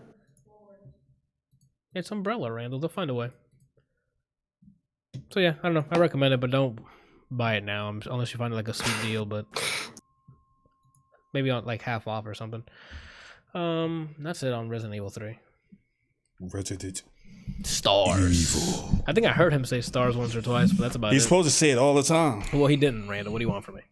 Well, that should have been the first time. Shit. All right, Brian. This is when we're gonna start crossing over. What's my name? Brian. What did I say? You said Bryant. I said all right, Brian. No, you said Bryant. Okay, man. Whatever, dude. Let's talk about the bleeding edge right now, dude. Okay. Okay, so Xbox Game Pass is how we got access to this. What am I doing? Bleeding edge, just get it. Sweet. So 4v4, very mobile-like, but not really. Mm-mm. More Overwatch, I guess. Yeah. 'Cause I thought it was melee focused, but then I saw that there's some long-range people, so not melee focused for the most part. What is this? Valorant? No, Bleeding Edge. Oh. This is Microsoft's take at the 4v4 like hero shooter, hero action game. I don't know what genre this is. Team Yeah. objective. So yeah, 4v4, you get to pick these. Let me start off with the visuals. First, it has a very cool, distinct style. The character models look really well rendered, animate really well. It feels great to attack, especially with melee characters, because you can do combos with abilities and just spamming X. Was there another button that you can do, Brian? I'm pretty sure it was just that basic attack and you just spam that. You can basic attack just by spamming it, or you can hold the basic attack and you add other abilities. Oh, I didn't hold the like, basic attack, so that's... Yeah, the character that I played primarily was basically if Diva and Roadhog fused. Not Diva, I'm sorry. Zarya and Roadhog fused, visually at least. Yeah. And for the most part, she was holding a tire on her hands, and then her legs, or she's like on a unicycle or something. Yeah, she's some sort of bike or something. I don't know. Yeah, like so she had combos, but if I held it, I would go into like a stalker mode now to just basically run them down. So it's definitely character ability things. There was like 2 modes we were able to play, which is like capture the objective, very similar to Battlefield, where if you have you basically capture the point, and then as time goes on, you'll get points because you have a captured point, and you can also gain more points by doing team fights, like killing other people and getting points that way. So if there's multiple points on the map and you captured all of them and you're winning team fights, it's gonna be a quick match. But you have to balance that because they'll lock the points to reset it and maybe enable 1, maybe enable 2 on opposite ends. It keeps it very dynamic, keeps everyone moving. You have hoverboards that you get around the map with, which is basically their mounts. Like if you were playing Heroes or Dota or whatever. Oh yeah, or Unreal Champion, I guess. I don't even know what is this made? It's made by Ninja Theory, I think. Yeah. Do they still make that Unreal in Champion? No, they were working on Unreal Tournament, and then Fortnite happened, and now everything that Epic is doing is just towards Fortnite and their store. So, RIP. F in the chat. You can still play the beta, I think, can't you? Yeah, but I don't think they're adding any content or working on it, unfortunately. It's playable though. But no, me and Brian did like two or three matches on this, and it felt great. If this thing takes off, I'll gladly play it again. I still haven't installed it. It was fun to play. The characters are very unique in terms of visual, like the visual styles. It feels, like I said earlier, it feels great to play. Dialogues, whatever. I didn't really pay that much attention. It's not like iconic voices like in Overwatch, where everyone knows all the ult callouts and stuff like that. Level design seems pretty spacious. Sometimes at times too big. Like it's, I don't know. Yeah. Like it's very big for the amount of, for only 4v4 for some of the maps we played. Maybe they'll increase the amount of players in it. I don't know. It was a pretty fun session we played of Bleeding Edge. It didn't take long to find a match either. And we were on PC. And it quickly got in there. It's just the only thing I worry is that it's another one of these games where it's like another 4v4 character thing. So I don't know. I don't see... They weren't doing anything surprisingly different that would be like that they can stand out. So it's... I don't see a reason to leave an Overwatch or leave a... TF2. Or TF2. No, what's the other one? Paladins? No, not Paladins. Is it Paladins? The free-to-play Overwatch clone? Yeah. Like, I don't see a reason... Valorant is out now, too.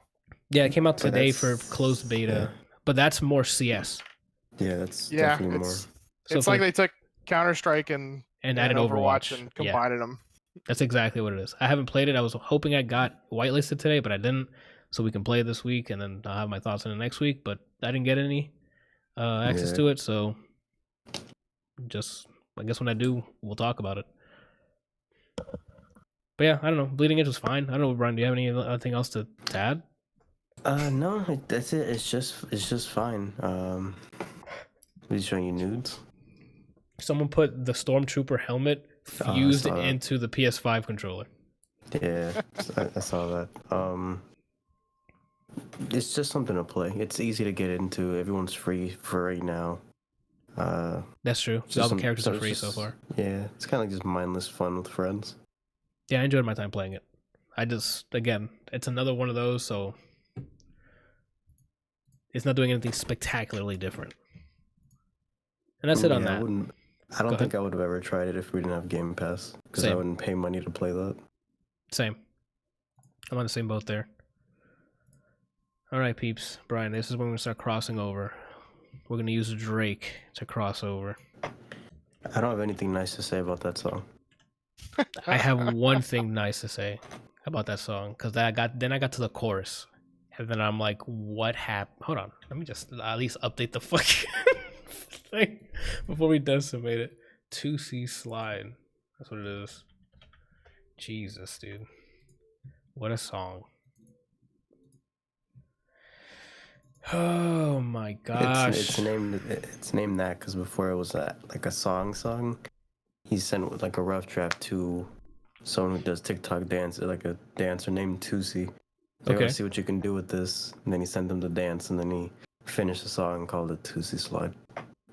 Oh. Uses a lot of auto-tune in this. Where is... Oh. Forgot to disable got a nice beat to it, though. Yeah, so the nice things I will say about it, I like the instrumental. It's not like... I'm going to give a Brian review here. It's not the greatest thing on the planet, but it ain't bad. And I liked the verses. Like the verses, I like his rhythm to it, and I like all of that. And then he got to the chorus about teaching me how to dance or something, or dance with him, and I'm like, no, you lost me. But that's about it. I like the verses in between, and I like the instrumental. But that chorus, it was a huge turnoff. I don't know, Brian. You said you have nothing nice, so just let it rip. I have nothing nice to say about it. I don't know what I heard. When did he release this? Like a couple days. Oh, last Friday, right? Yeah, it was last week. So it was in April, like just recently. Just recently. Speaking of April, why don't you tell us about Frank Ocean's Dear April, since apparently Tootsie sucks. Oh, lit! Look at you. All right, so boom. Oh, hold on, Brian. Jesus. On his website alone, Frank had remixes to these songs for like months. Not the original song. You couldn't hear anything about it. Then earlier last week, he released these songs, the original versions, on vinyl only. So then I got tight, right? Yeah, I remember. Near the end of last week, it's on the streaming platforms. So I immediately stopped whatever I was doing, loaded it up. Yep. I'll start with Dear April because he did the transition. This one, it's okay. I think he tried to be too artsy with it, so you hear it once, and just to give it a try. But I didn't put it in rotation. I heard it like 6 times. Slow. I heard it like 6 times to be fair, just to make sure I didn't care for it. I got a not for question me. already, Brian. Do you think it's going to sound different with the other side because it seems to be the acoustic side? Do you think the instrumental will change it when it comes out? It'd have to be a weird ass instrumental because he's pretty free flowing with this. Oh, okay. Because Damn, both of these are there's- acoustic, right? Yeah.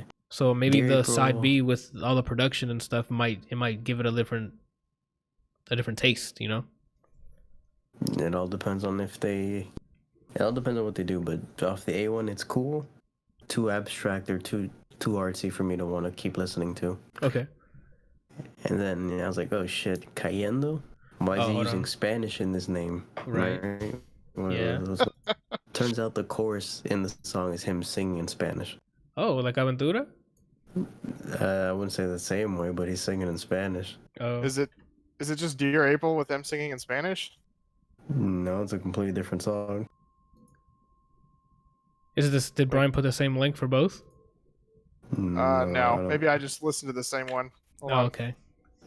This one, on first listen, I was like, the Spanish part here, I get what he's saying.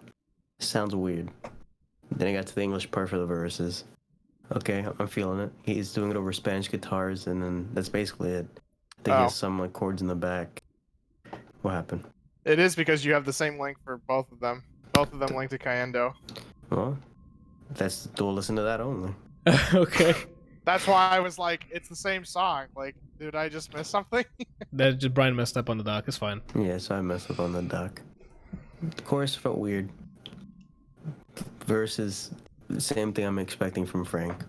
Hit me in the feels, right? Okay. So then from the moment I heard it in the morning, and I looped it that entire day, just Yeah. that song, and I'm like, yo, this is fucking...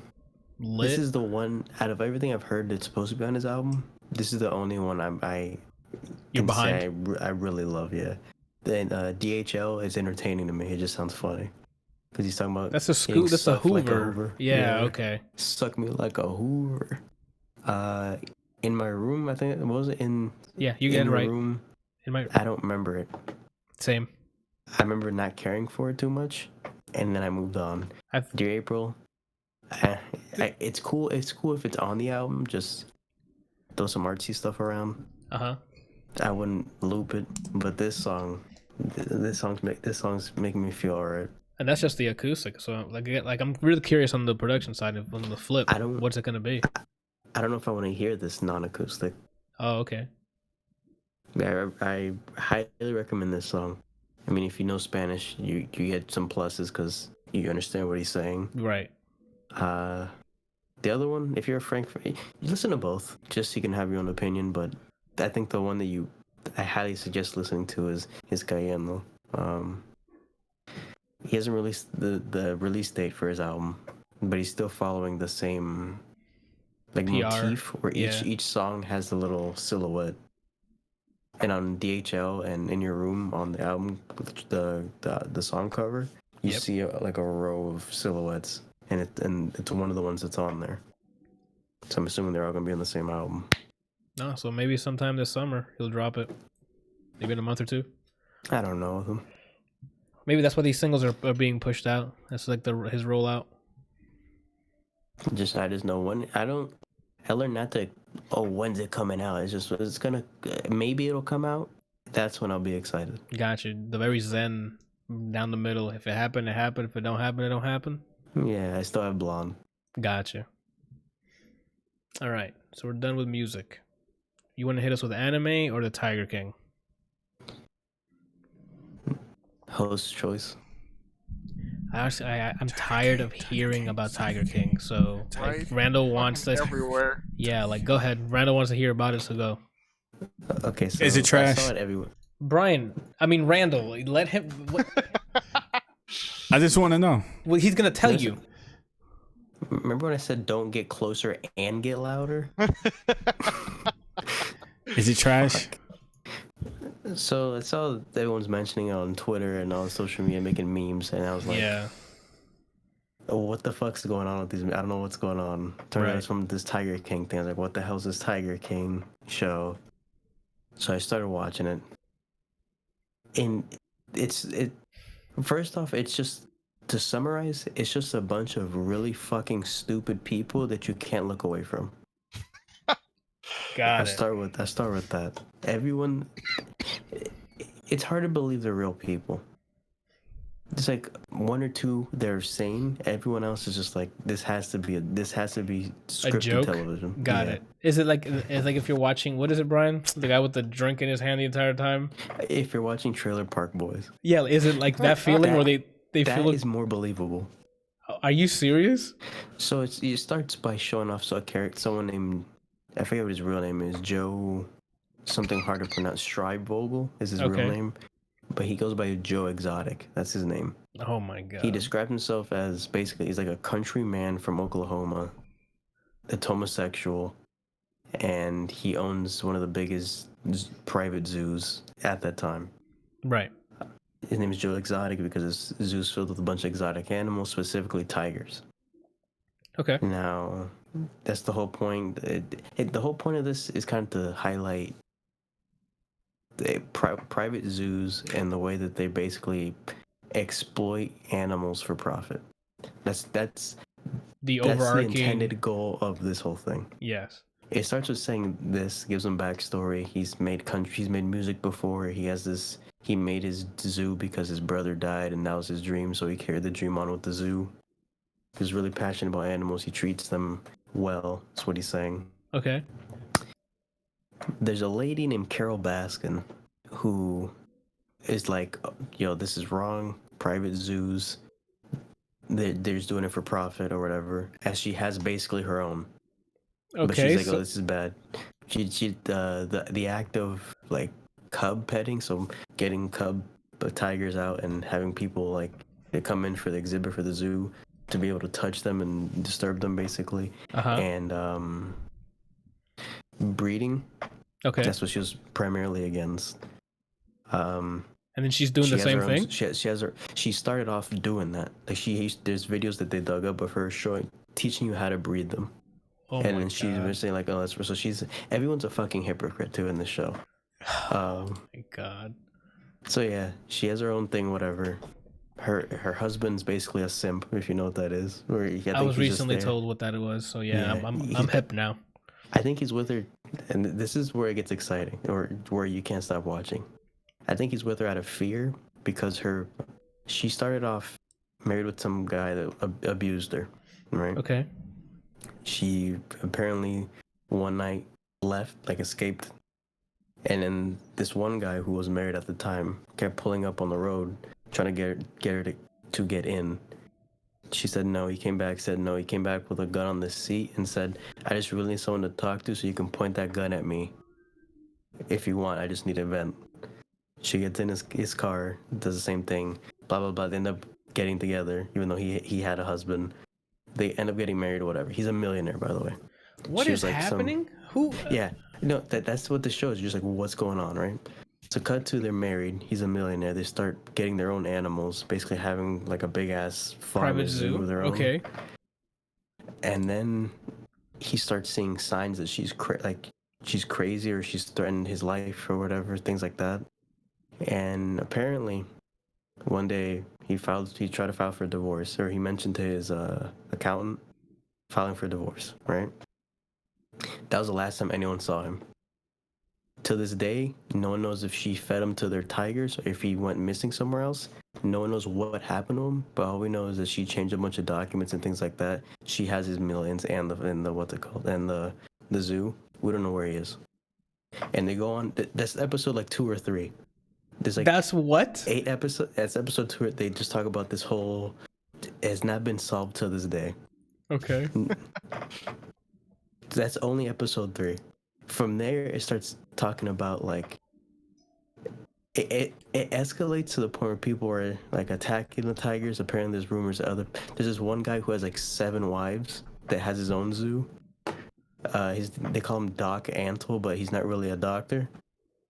There was one guy who's basically Scarface, and he has a bunch of his own zoo.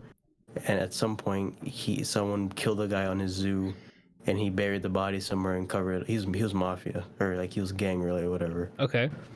It's just a bunch of random personalities that is like, wait, this is a real person, and it gets to the point where it escalates and a hit is put on this Carol lady. Like someone hired a hitman to kill this lady, and they just talk about all this. This is really what happened within this time.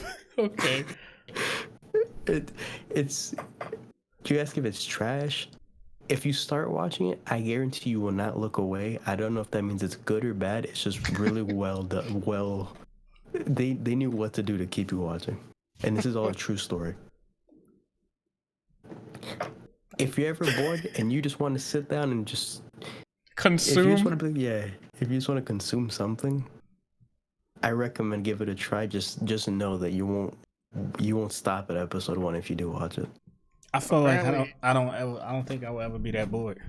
You don't think so? No. Me You say neither, that, but I'm like, no, you say, but then you start hearing the backstory of the case of the missing husband, and even that episode, the way they edit it, you're just like, what the fuck really happened? You're like watching the rest of it to find out what happened to him, or hoping to find out what happened to him. They cover that. That's just one episode. They don't It's ever just go back to more- it. because they haven't figured they're anything hour- out yeah, since then. They're So they're hour-long episodes. I think there's only 8 or something. One whole episode is dedicated to that case. Whatever happened to that show you was watching where it was like a copy of himself? The one where he wakes up in the bag? Oh, Paul Rudd's? I saw the first season already. they haven't made another season yet, Randal. Not to my That came out knowledge. last year, Yeah. and he saw last year's season. So they're probably either working on another one, or not now because of the quarantine. But I hope so. I recommend that if you haven't seen it. But yeah, Tiger. If you want to just see people who are supposedly real, but it could be CG for all I know. Javi says it's trash in the sense that there's a lot of trashy people. So it's Okay, Javi watched it. Yeah. so it's based. You said it's based on a true story. Not based on it. These It are- is a no, true these are- story. It's This is happening. a documentary. Oh, this is a documentary. All this really happened. Yeah. Next week we're gonna see fucking Tiger King under his name. I'm What? good. I'm good. Apparently, the yeah. creator says that Joe Exotic's racism was cut from the Netflix documentary. So he was also racist. I mean, I wouldn't be surprised. Look at him. Yeah. Yeah, He goes by Joe Exotic. He has 2 husbands. Wait, I Alright. thought he married a woman though. No, That's a different person. That's a different guy. That's the guy Who who ended has up the zoo missing. and she's coming. Yeah. No, that's not him. That's No, the that's guy, Joe Exotic. Yeah, Joe Exotic is not the guy that went missing. I understand that. That's what I'm clarifying Okay. for him. Which Yeah. one? So which guy is that? Just to This is iron Joe it out? Exotic. This is the guy that he has 2 husbands and both of them are straight men. He What? Say that again? My brain busted midway, so I need you to repeat that. Wait. Let's just wait a minute, See, man. no, just go watch the show. See that interest? Let's right just there? go. That'll Just make you go watch back. all of I it. just want to make sure I heard correctly. You That's all I'm said gonna say. Javi says, "Watch the show. It's fucked." I'm not messing that with reaction. that, man. That reaction alone is why I know if you see the first episode, you're gonna watch all of it. I need what you did to you repeat say? what you said because Yeah, my brain broke like in the middle of that. He said that he was married to 2 guys and they're both straight. He had a double wedding, like at the same time, with 2 men. They were both straight. Wait. You said were. Yeah, did he convert them? No, the entire time. The other people that worked at the zoo knew they were straight. There's a guy who was just banging every girl that worked at the zoo. That was his husband. And even after marrying them, they're still straight. Yeah. I'm not watching this show. This literally sounds like let's spin the wheel and then you're this character now. I don't know. If you're ever bored, I promise you, if you start it, you will not be bored anymore. That's all I have to say. I still have I still got JoJo to watch. I'm good. Giorno Giovanna. Wow. All right. All right. We're just gonna move on. Now imagine 8 hours of stuff that big. Brian and Javi watched it. Oh my god, Brian, I'm surprised. I can't hear it because she's not mic'd up. No, that's fine. I'm Let just him telling her wake what up. you said, and I'm just gonna. All right. She So, can find out if she watches the oh, Brian, show. it's high happened? score, by the way. It's not like high school. Yeah, after I Can you try that again, please? In English. Yeah, for real. The way I put in the docs the correct way. No, it's not. Under the database, it's HI. Everywhere I've seen it, it spells it that way. Where's my thing at? Click on that link. Oh, you switched the link. Okay, well. Ba, ba, ba, ba, ba, ba, ha. Ba, ba, ba, ba. Yeah. It's HI. It My may be anime high. List. Again, High that's score. that's You maybe Google it? in You Japanese. Google it? Yeah. On Netflix itself, high score girl. Then why is it labeled high normally? Are you Because high? people can be wrong.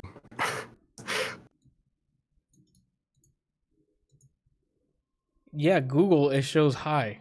Randall, I'm not going crazy, right? Look, do you see a GH here? No. So how am I crazy? Anime HI. The Everywhere books else I see high score. The books HI space score. Everywhere else it says high. I see both now. So they're wrong, and it's HI score. I don't Like believe, I don't know. I don't believe you. I think the anime's high and the books are high. See? Javi knows. Hey, if that's the case, cool. I looked it up. I got the HI as the most consistent one. Anyway, tell us about the anime High Score Girl. It's pronounced the so same boom. anyway. Right? So High School Girl. It starts, you follow this character. I think his name is Haro. I already forgot his name. Is this guy in the image that I have here? Yeah, the character, the dude. Got it. He starts off in,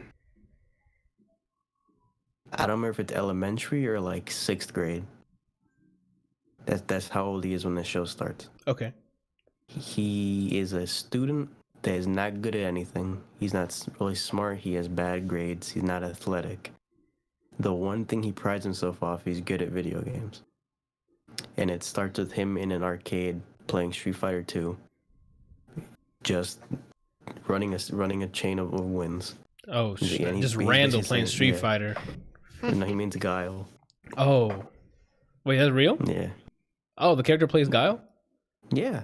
Oh, okay. I thought they were just like made up games. It's actual games that like released. I said Street Fighter. How is that not real? I was looking at Randall when you were talking about the game. He's playing Street Fighter Got 2. He Ooh. means Guile. Turbo Edition. Win streak. No, this is at the beginning. This is Street Fighter 2. Got it. Championship Edition. Street Fighter 2. Oh, okay. Wins Mitsubishi are Edition. happening or whatever. Wins are happening or whatever. It's a Toyota then- Super Edition. And then someone sits on the other end, picks Zangief, puts hands on him. He's ejected from the seat. So he's like, who the fuck is this person? I don't know who this is. They're running a win streak. He gets back to his seat. I don't remember if he looks at the person and knows who he is now, or if he just plays. So then he goes to what they say scrub tactics. So he started playing as a turtle and Guile, so he's just down backing. It's funny because that's what the crowd's saying, and they're basically shitting on him for playing like that. Oh. Isn't that he's supposed to play Guile anyway? He's defensive, right? Yeah. Okay. But they like, it's like the least amount of respect for playing. That's how the show says it. Okay. Takes a round. The next round, he tries to play the one hand to style on the person that beat him. SPD City. Right? The third game. So back then in arcades, if you threw someone in Street Fighter 2, like if you grabbed them, it would actually start fights. That sounds about right. That's Because all I he can was see going how for. Randall reacts to grabs. I can see that. That's all he was going for. He ends up beating the person. The person stands up, walks up to him, Oh shit. knocks him out. All right? Now before he gets swung at, it's a girl that's a quiet girl that no one knows about. She's like a mysterious person in his class. And I'm assuming that's She was like, girl I in was the losing to this girl, whatever. Knocks him the fuck out. Wait, And he it just punched shows the him girl? the girl punched She him. punched him. I'm assuming it's this girl here, the one on the right that looks timid, The purple, yeah. the purple one. Got it. She was the one shooting. And who she was playing with? Zangief. She means Geef. Oh, snap. Cut to that shows his school life, and he's like, "Oh, this girl that everyone she's rich girl like Anthony. All right. So she makes Joker. Yeah. She's rich. She's really good at school. She's considered like really good looking. She's basically like the example person you would show. That's the way they portray her. But she's very timid. She doesn't talk to anybody. Everybody's like, oh, like huge fan of her. Everybody's like hitting on her. There's one character that reminds me of the guy that has the belly button laser in My Hero. No matter where he is, you always see black diamonds just shining around him, no matter where he is.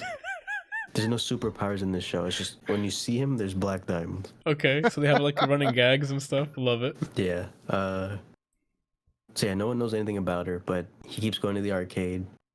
She keeps beating him, basically. So it's like a... Do they show like the matches? Rivalry. They show bits of it, yeah. Like it'll go to him like, oh, why you bullshit, and then it'll go to you see SPD or Sonic Booms or things like that. Sounds like Randall's gonna watch it just for the Street Fighter stuff. I was hoping he wasn't AWOL because I recommend this. Yeah, they keep going to the arcade. They keep playing Street Fighter. She bodies them. They play other games as well. She bodies them. The only thing, he's like the only person that knows she goes to the arcade and games. That's kind of their thing. And then the show's basically, it revolves around two kids and gaming. It starts in 1991. And this is all the first episode? Basically. So established characters, I'm assuming? Mm-hmm. Okay. It doesn't sound like there's any drama though. Oh, that's just the first episode. He just gave us a synopsis real quick how it Yeah. I mean, Bryant can come over and give you drama if you want to watch it. Oh, shit.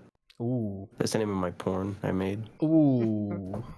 So, I mean, as the show goes on, things happen. Games are played. The rest of it would be spoilers. I just say it's very game-oriented. It's cool to see the actual time pass by. So it starts in 1991. Years go by throughout the whole season. Yeah, you either like some characters or you don't, but if you like the arcade culture and just want to get hit with nostalgia while watching anime, I highly recommend it. Season 2 on Netflix comes out this week.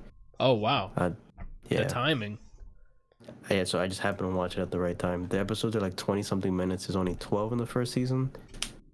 It ends in a way that's like, oh shit, and then season ends. Oh, okay. And like a cliffhanger. Yeah. If you like anime, you like the old arcade games. You have some nostalgia towards fighting games. That's what he mains. I highly recommend it. Okay. Randall, I you got enjoyed something to watch, my guy. Are there any black characters in there? Here we go. Well, it's in Japan. I mean, most of the time no. even if it's located in Japan, unless it has something to do with the character, they're not supposed to have any sort of identifiable like race to them. No, that I can remember, there's no black guy. You can't watch it anymore, Randall? That's it? That was your excuse? You need to look for one? Mm-hmm. No, I'm still going to check it out. I was just curious. You want to brace yourself for the hit? You go through the entire season of black guys, you're just going to be like, I mean, I guess I should be used to it by now. And there's plenty of black characters and other things. They had a black guy in DBZ. Very true. They're called the Mechians. No, it's Mr. Popo. Oh, though he was another level though. Like he was like borderline. He was so black, he was purple. Man. Yeah, like he was another level. Purple? That's just Jinx, dude. I don't know what you're talking about. The Pokemon? What? Yeah. What are you talking about? He's purple. They changed him so his skin was blue later. Yeah, they had to recolor because people started getting offended. You got Kunoichi from Bleach, which was the cat lady. There you got the guy who raps his village in Naruto. Just black people. That's true. Yeah, you got. Let me see Was what it else. the Hokage? No. Hokage, that village black too? Yeah, they still call it something else. Kage. What's happening? Motorcycle? I thought I heard Paul Walker outside. Yeah, there's other animes with black people in it. Megalobox. I might have to give that another shot because both of you guys liked it. Watch it in English, you fucking idiot. Came back to life to be on the what? I think the anime is. Oh wait, came back to life to be on the podcast. Oh, got it. The Paul Paul Walker. Walker. Yeah, Randall, what's your favorite anime? that's a good question. I don't think he's ever answered that. Did you? On here? Right now, or you mean in general? Ever. He's just asking so far. What is the one to beat? What is the anime to beat? When someone says, let's do both. okay, We'll do right now and your favorite anime of all time. What does that right now mean, though? watching Anything recent. you've watched in the last few years that he really enjoys, or what he's watching right now. Madden.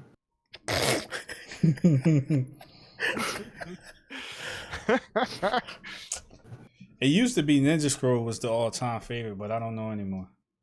Ninja Scroll's pretty good. You hate it.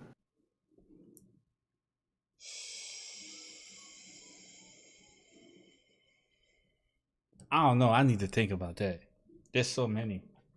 First All thing right, that comes well, to you mind. got a few minutes while Anthony wraps up everything to think about it. That's true. No, actually, you have something on here. You had Slither. I was gonna throw it to you. You have Slither.io on here. Oh, yeah, this is just a stupid little fun game that's in the browser. Like, if you ever get bored, just go to slither.io. You type in your name and you play as this little snake that just runs around and grabs these little orbs. And the point of the game is just to get as big as possible. Okay. And you play with other people, and I think there are bots in there too. And I think they're slowly updating the bots to be more intelligent so that they don't just like run in a straight line. Okay. But the way to play against other people and you just try and get as big as possible.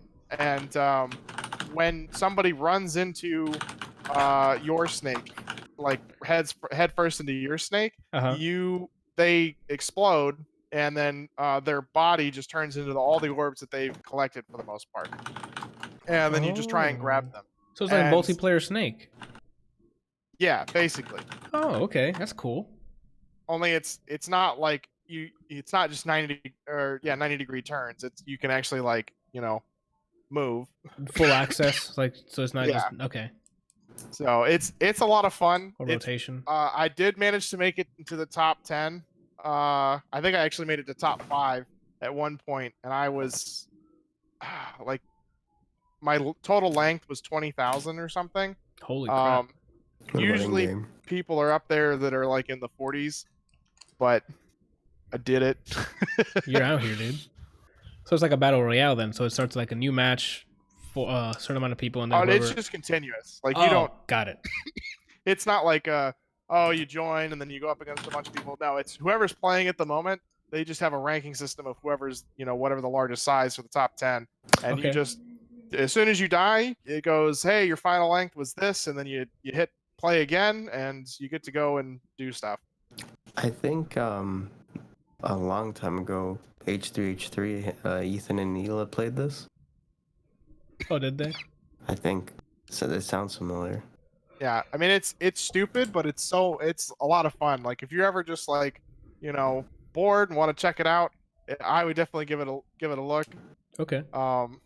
I'm scared to launch it right cool. now because I'm already taxing everything that my GPU has to offer. So. Sounds like you need to launch it right now. I'm not doing that. Just watch Tiger King instead. I'm not doing that either. All right, peeps. That's about it. We're gonna wrap up here with the notable releases this week. Which I was gonna ask Kelsey, are you gonna borrow your friend's PS4 for the remake, or what's going on? I mean, unless he buys it, probably not. Gotcha. He already bought the console. So Final Fantasy. I don't have any reason to purchase it. Gotcha. So by contract. I don't know. I'll probably just wait until the PS5 comes out and see how that goes. Okay. And then go from there. All right. So Final Fantasy. He's gonna see his neighbor, ask him if he's gonna get it. He's like, no, I'm not gonna use my PS4. He's gonna start itching. He's gonna get a massive erection. He's gonna borrow it and buy the game himself. Oh shit! And then the next week, so I started this. He loves consoles. Look at him. I don't. I really don't. So the game we're talking about is Final Fantasy VII Remake. Comes out this week. We probably won't be talking about it next week because I don't have any intentions of buying it until all the parts are out. If that, maybe they have a collection. Yeah, that's another thought I have. Like, do I really want to buy it right now, or do I want to just wait, get all of it together, but I don't have any clue as to when everything is going to come out. Same.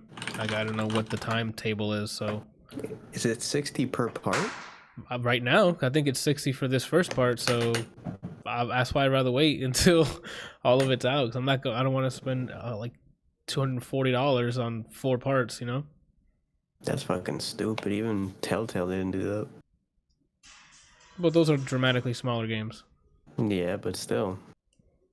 Charge me as much as you're gonna charge me for all of it at once. Mm-hmm. Movies, again, we're in quarantine, so there's not really any movies coming out. And then for music, That's funny. what's funny? No movies. Well, because they're not going to release anything. I know. But it's weird. It's not weird to you. It is very weird, Not for actually. me. The Strokes is releasing an album this week, and that's Sparta. The whole. I don't know the Strokes. You're cutting out for us. That's what we just said. Oh, Yeah, I didn't hear you're you. you're coming robotic. It's because again, I'm Slam. taxing all my bandwidth, everything. Because You look like you're Yeah. taxing. Super taxing on the eyes. That's for sure. Ooh. Wife gets jealous. He looks like Sabrina and the Teenage for the Witch. next time, we might have to have Brian not view my camera. Why? Because I'm up at this point. I'm uploading my stream, my video to you, and my video to Kelsey. So I can't have 12 of your camera up right now? No, No, What's I get going so on? close. because we're trying a different thing. Instead of using Discord for the video, and it turns out really well. The cameras look a lot better. Chris. Because there's a direct feed to us instead of going through Discord, which will probably transcode it and then give it to us. Mhm. So, but the problem is I need the upload for that.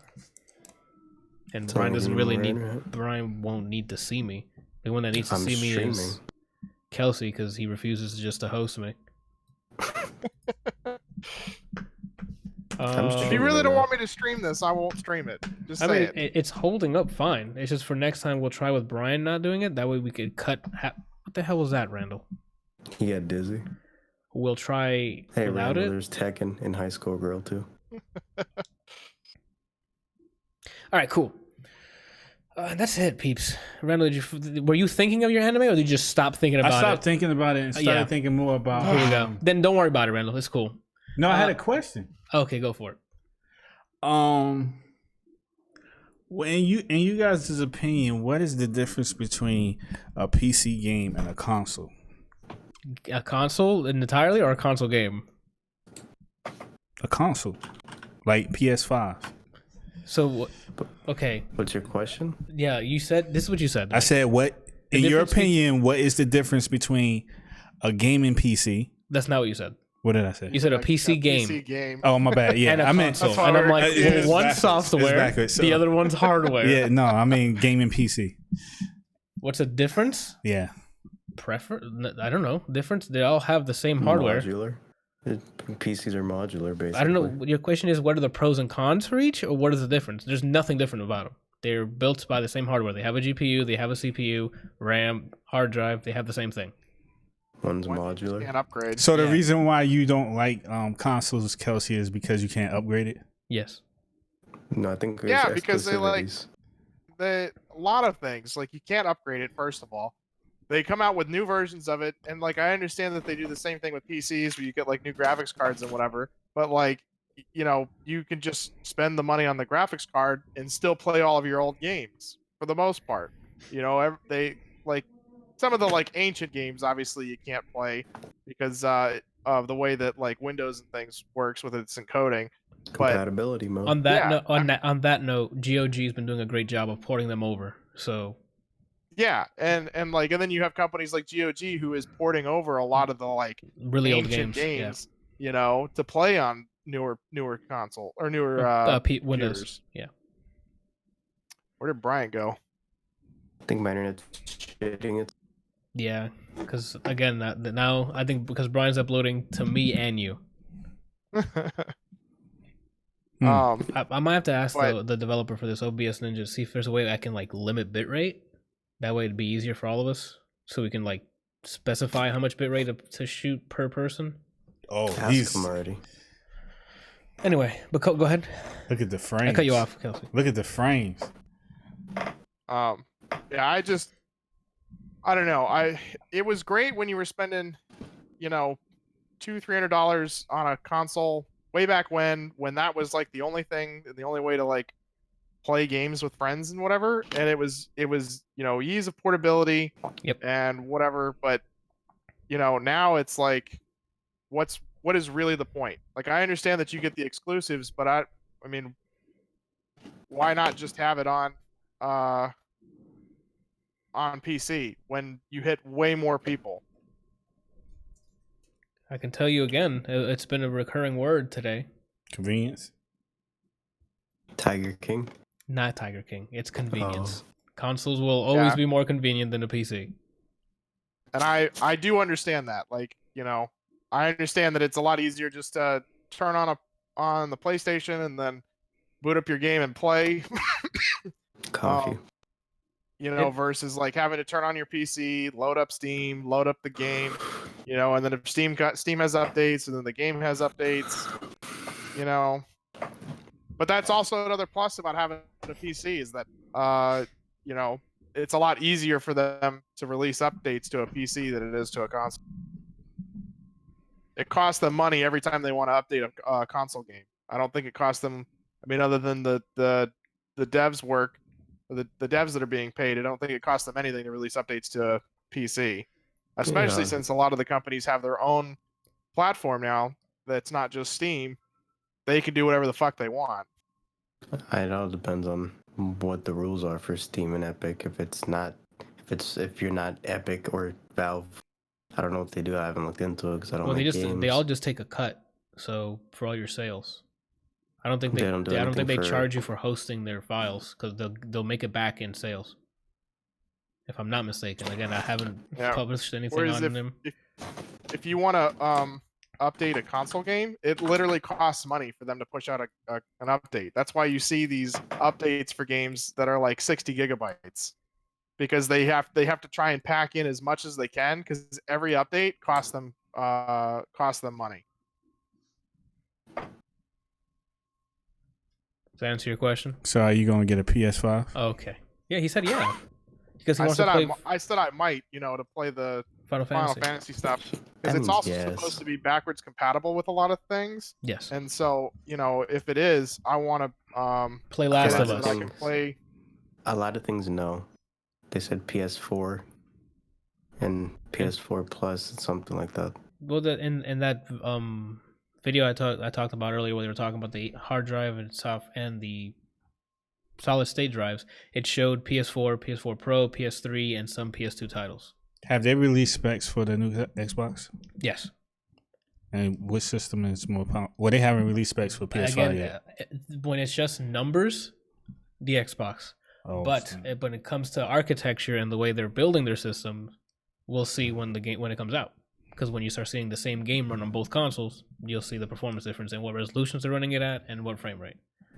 But just down to numbers, Xbox looks like it's stronger, but we'll see how everything fares out. Are you gonna get a PS5? You could have a stronger gaming system, and if the game's not optimized properly, it doesn't mean shit. Exactly. So if it's PlayStation has been known to be more optimized than Xbox games.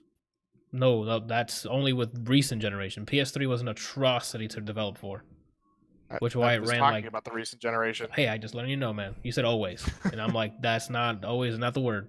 Are you gonna get a PS5? Am I? Maybe. I haven't decided really because I don't know. Because I'm kind of done with what they're giving me for the most part. Like I like Spider-Man a bunch. But is Naughty Dog gonna make PC versions? I don't know. They've slowly started porting stuff to PC, so at this point, I doubt they're gonna move Last of Us. But I don't know. Because I've transitioned from oh my god the story's fantastic to is this game fun? So and now looking back at a lot of the PS exclusives, not a lot of them the game is fun. The stories are fun. Spider-Man was really fun though. Spider-Man had gameplay there. Last of Us 1, not. Now if I played through it again, I'm gonna be like, nah. It has a great story, but in terms of gameplay, not. Again, I haven't played it in a while, but looking back at it, and I'm thinking to myself, replaying that, would I buy another console for that same thing? Maybe higher fidelity visuals because more power on the console. Probably not. And I still play Final Fantasy VII. And that's because gameplay The game's rules. fun and the story's amazing. And that game looks like computer computer trash, but I'm sure it plays well. Like I'm sure it's a great JRPG, you know. But the last. What about you, Bryant? You know, probably not. He's gonna have Cyberpunk. He doesn't need anything else. I don't know if there's anything that they have that's gonna make me spend $700 to play one game. Yeah, like this point are your exclusives that great? And I mean, as much as I loved God of War and Spider-Man, I could live without him. Oh, yeah. I mean, if we're not gonna be able to go back further than the PS4, I don't really see any reason to get a PS5. That was why I stopped on the 3, is because you had to get a very special version of the 3 just to play the older ones, and I just didn't see a point in it. And most of those games, like, they're single player experiences. Yeah, I can watch it. Yeah. Like Ghost of Tsushima's coming out soon for PS4. I'm excited to play that. But am I gonna, like, if I didn't have a PS4, I'm not gonna go and buy the console for just Ghost of Tsushima. Like, it has to be a lineup of, you will never see this on any platform. I still wouldn't believe them because they're porting over stuff to PC now. So Horizon Zero Dawn is a first party game and is being ported over to PC. So why am I gonna? Yeah. So why am I gonna? I'll buy it on PC and they'll still get money because it's a first party game. So they're getting a cut of it. Sony's still getting a cut. So parents haven't figured out yet that it's cheaper to just build a gaming PC. Well, that's why they keep running out and buying their kids consoles. No, because it's convenience. It's not really like it. There are more possibilities with a PC.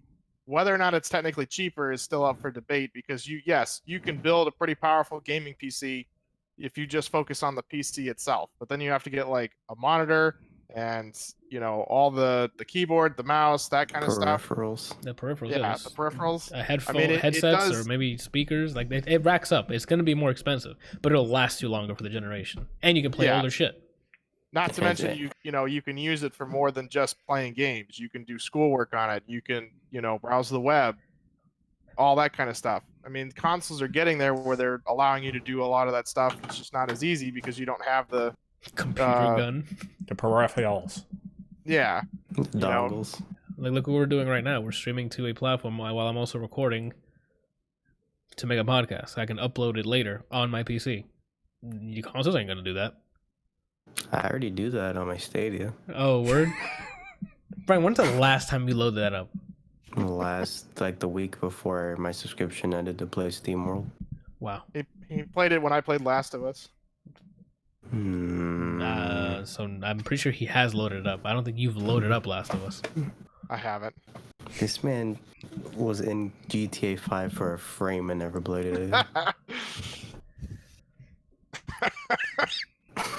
God, that was so funny. I still can't believe that.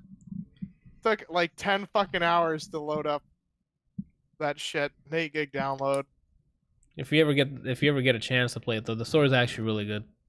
I've heard like really good things about it. Everybody's like, dude, the different perspectives are awesome. It's awesome how you get to like, swap pick in and between choose them, characters and all this other stuff. And I'm like, dude, it sounds awesome, but I can't. That just kind of ruined it for me. If you ever see it because it's usually on sale for dirt cheap on Steam, I highly recommend buying and playing it. It's fun. Are the 3 stories ran in parallel? Yes. Mm-hmm. They're intertwined too. It's great. They did a really good job with it. All right. Mm-hmm. That's it for this week, peeps. Brian, what are you doing this week? Wait. I'm sorry. What? Hear what Randall's favorite animes are. He said he stopped. Yeah, I don't know, man. Just a disappointment. Do you know how many animes I've watched? Question. Okay, but when he asks you what is your I best of all time, know. the first one that comes up should be the answer. The first thing, getting closer to the mic and then yelling. The first thing I thought about was How the pros do it. Ninja Scroll. Okay, so Ninja Scrolls your But all-time I favorite. can't say that that's my all-time favorite. So, Kelsey, what are you doing this week? Is that how you do it? Whatever pops up in your head, that's Yeah. usually what. For the most part, I go by instinct. Whether it's my actual usually the choice. first So when I say favorite movie, Saving Private Ryan came up, and it was supposed to be I thought it was 1917. Exactly, but that's the first thing. Maybe because I'm accustomed to that. That was my answer for so long. So is it? Fifth Element. It's not. It's. Is it over? Would you rather watch that over 1917? Probably. That's a probably yeah. So maybe I don't know. But at least That's he a gave an answer. But I gave an answer. That's what I'm telling you. The Oh, first thing that God, comes man. up, that is your favorite. Okay. I don't know about That's that. the point of but that question. If you start naming stuff, you'll start thinking of stuff, and then you'll narrow it down at least. I know mine because I'm the best. That's whatever. Does that satisfy your answer, Kelsey, or not? Because he's not giving you like a straight. No, it's fine. You Okay. can just think about it and then bring it next week. He's not gonna do that. He's gonna be like, "What question?" On this podcast right here, I'm gonna be like, "Yo, next week I'm gonna ask him. So, what is the answer to the question last week?" And he's gonna be like, "What question?" Watch, Kelsey. What are you doing? Bro, I don't even know. Oh, Like, lit. I'm sure Shannon's gonna have something else for me to do this weekend. I Build don't your know. neighborhood. She started you off with a patio. Next week is your neighbor's house. Dude, we've had several of our neighbors come by and be like, "So when are you guys gonna do ours?" We're like, "Whenever Shannon gets a new husband." Oh shit! I sold all of them. Every time people came over, they're like, "How's it going?" I would look at them and go, "Well, I'm gonna be single soon." I'm Why doing this why do shit. you always say that? It's a running gag. Oh, That's the okay. point. point. Yeah, it's the. Oh my god, Randall. What? You never know with Kelsey. Like sometimes his kidding is kidding, and then sometimes his just kidding is some actual truth behind it. I don't know that I've ever been serious. What about that one time Well, yeah, I think that one time you were when your serious. Remember? face was red, as everyone was just running a train on you in Marvel? Okay. You can ask the next time they ask you when you're gonna do theirs. You can just charge them. They'll never ask you again. Probably. No, it's a bunch of white folk. They probably have it. Oh, that's true. All right, Brian. Oh, Kelsey, was that all you're gonna do this week? I don't know what I'm doing this week, to be honest. Gotcha. Like, everything's kind of up in the air. You're not streaming any Path of Exile? No. Path's not really that fun to stream unless Okay. you like are somebody who's been playing the game, for years and actually knows what the fuck they're doing. Whereas I don't, You say Pam and I are Righteous having fun Fire? with the league. Yeah, or you just want to. There's a friend of his that was a build, and if anyone Oh, even the Righteous whispered Fire? it, yeah, he was in their chat. Oh, okay. Every time he would come into the Discord and he'd be like Righteous Fire, and then all of my chat that used to when I actually like had viewers would go Righteous Fire. Did somebody say Righteous Fire? It's kind of like the Insta kill. Insta kill. Yeah. Insta kill. All right, Randall, what you doing this week? Here we go. Probably more Madden. More Madden? Stream it. Yeah, you should definitely stream Here it. we go. There's a share Streaming button on your stuff, man. PS4 that you can just stream. I am fully aware Okay. of its capabilities. Okay. But no. Okay. I would love to listen to you play that. You will hear the salt melt from his eyes.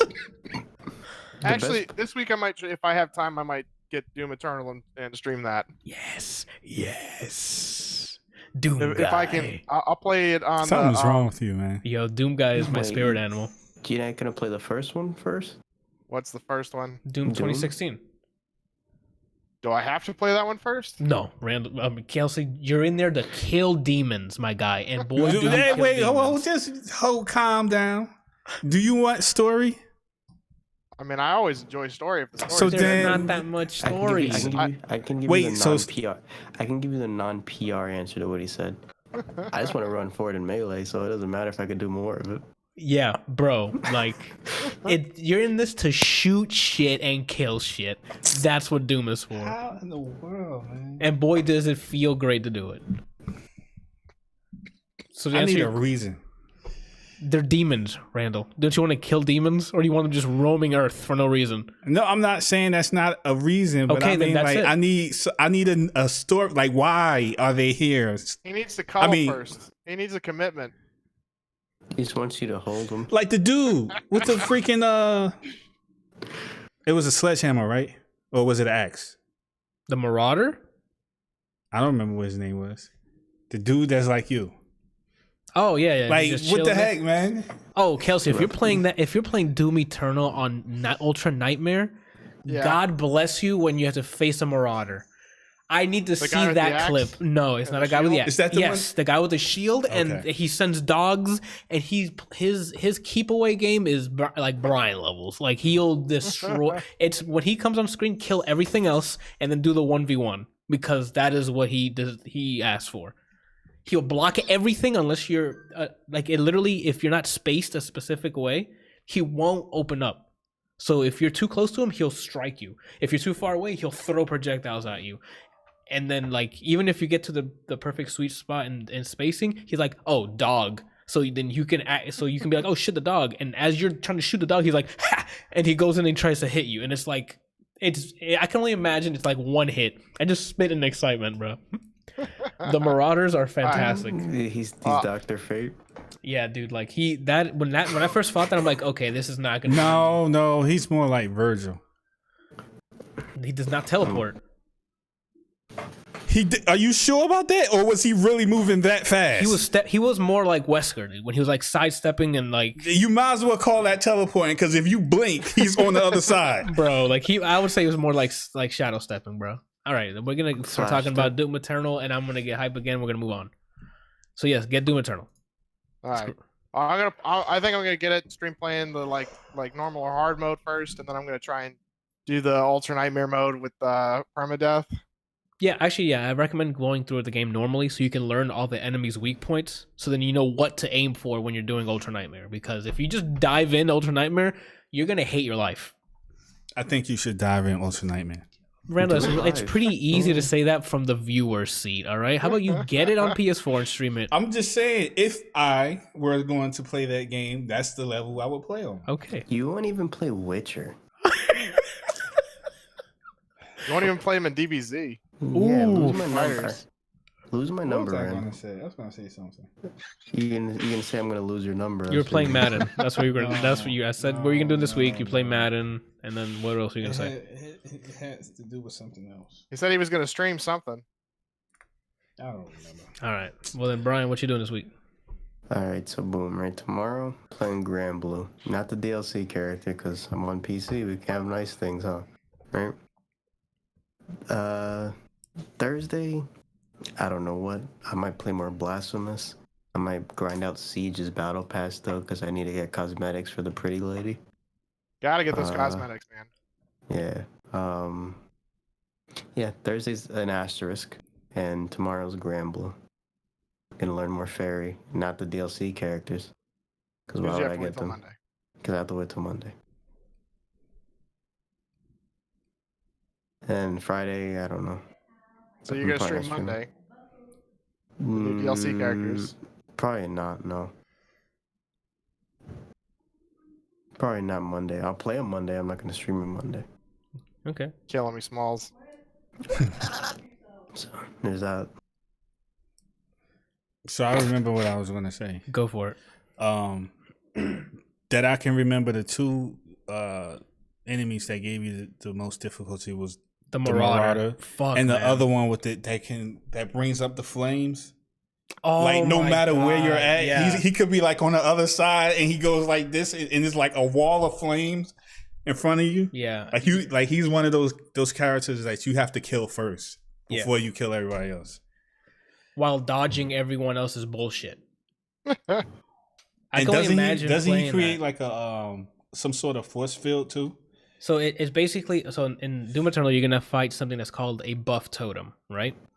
Okay. Modem. It's a stationary thing that you have to find in the world while in an encounter, like a fight. Because Still if you talking don't, about Doom. yeah, I know, because fucking Doom Eternal is great.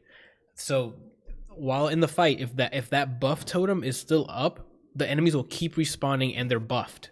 Like they do more damage and they're faster and they do everything. So you have to, while fighting them, look for the buff totem and break it, so that you can stop the respawn.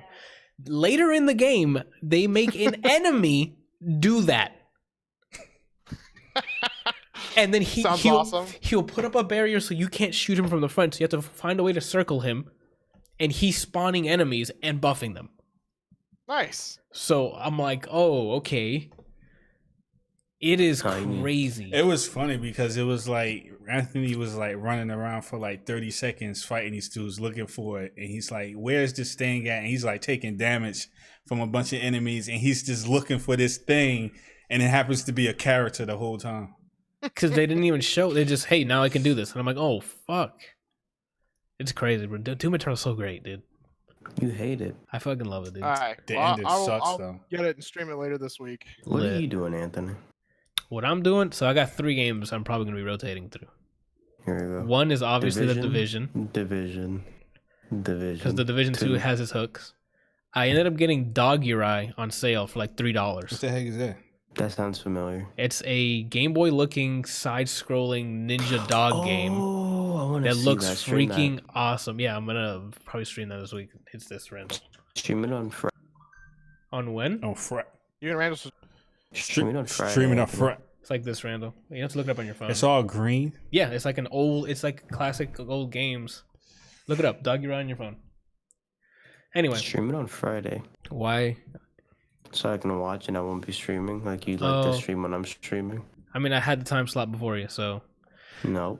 That's a lie. And then the third game would probably be Exit the Gungeon. Because I need to play. I got to put in some time on that so I can talk about it next week. You know what you should do? What's up? Set up a way so that you're running all 3 of them simultaneously. And in random time intervals, it switches to the next game. I'm surprised that I could do that actually with probably auto hotkey. I can probably set up at the interval and then it'll alt tab every 30 seconds.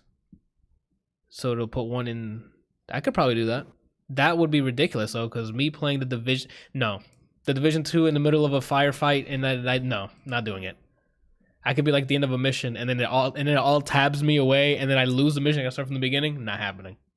Not doing do it that. with Exit the Gungeon and Dogger, right? But those games they won't work with that. I'll die immediately as soon as I'll tab because Exit the Gungeon, it's constant shooting at you. Well, you better Sounds start like you shooting need to get first. better at the game. All right. I'm saying. All right. What were you gonna say, Randall? I'm surprised like you haven't Who's you? Bryant. Okay. That you haven't like gotten your stuff and came over here. Are you moving in? No, I don't mean like move in, but I mean like have you been working from home this entire time? Yeah. Mm-hmm. That's what I'm saying. Like you could have. I mean, I was told not to leave my building. Yeah. That's what the quarantine is, Randall. Or do you guys have a stay? Yeah, but I mean, like you can leave your house to come here as long. It's not like you're gonna be like, all right, let me go to the mall on the way there.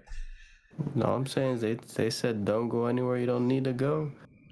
It's necessary businesses, Randall. So like if there were, let's say, the chances of me driving by or him driving by and he gets stopped by the police, Randall, and they ask where you going. To my brother's house. They'll tell you to go back home. Because that is not getting groceries. That is not, don't make that face, friend. That's exactly what it says. You can't be going to just someone's house. The only way is if you're there to provide like goods or services for them if they can't. And they're he's gonna there to provide services. All they're gonna see is a hitbox and some clothes, and that's not anything that he needs.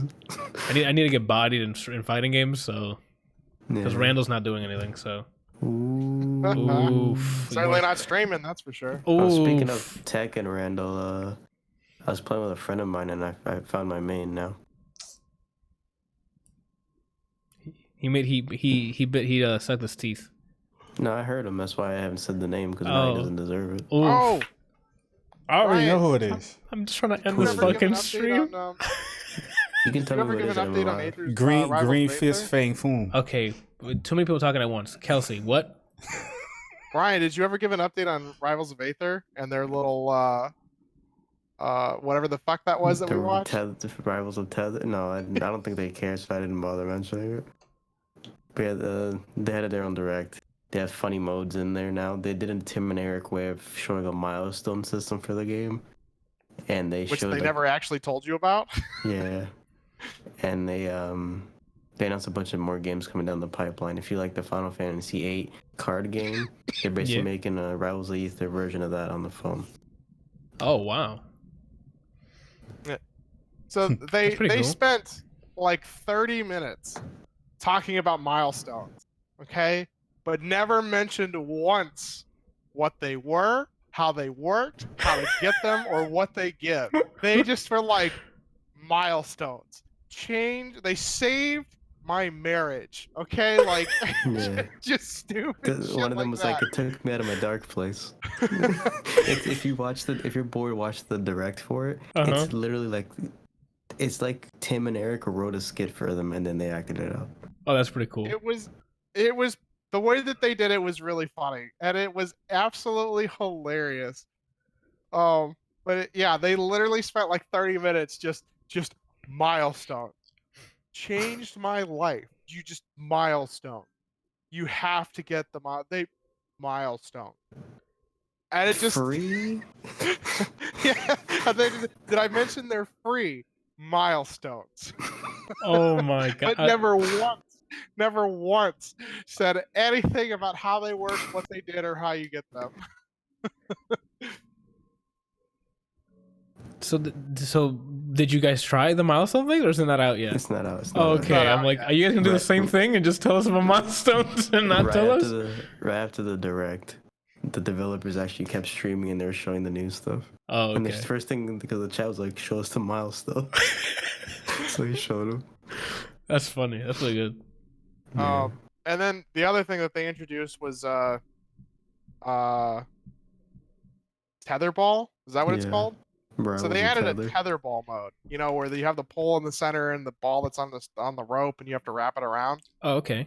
So they were making jokes throughout the whole thing, and then they like had this big, behind the scenes of tetherball, and it's like the guy who owns the company or the lead programmer or something is like, since I'm the only one here that really likes it, I figured I'd do the mocap for all the moves and whatever, and it shows him in a mocap suit like jumping up and smacking the ball and all sorts of shit, and everybody was like, because it's April 1st, they're like, this has got to be a joke.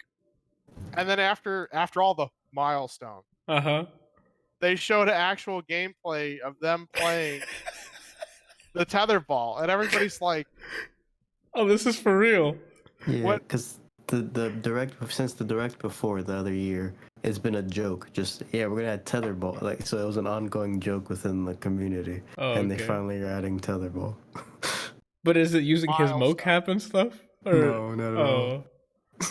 No, because like they don't do mocap for the game. It was just, but he's in like a mocap suit and he's showing off all of his sick moves as he's smacking the ball around. That's funny. That's content right there. Anything else before we wrap up? You. All right, that's about it. So yeah, I'll probably be streaming tomorrow on Thursday. Milestone. I don't know about Friday. I might watch a movie or something on Friday. You don't even know what a movie is. Yeah, I think Johan has something to say to you. Yeah, I mean, I get that a lot actually. So, that's about it. So yeah, Dog Eat Ride, Division, and/or Exit the Gungeon. So keep it locked in. Enough of that. So that was it. Episode 89 of the ADLR Podcast. Once again, you can go to ADLRplays.com. That's funny. ADLRplays.com for one-stop shop for all my content. You can go to, there's links there for the fan mail and topics, which is ADLRplays.com/contact. Links to the Extra Life, to the Patreon, YouTube, to everything is there. So you can watch live from my site. I embedded the Twitch player in it. What was that?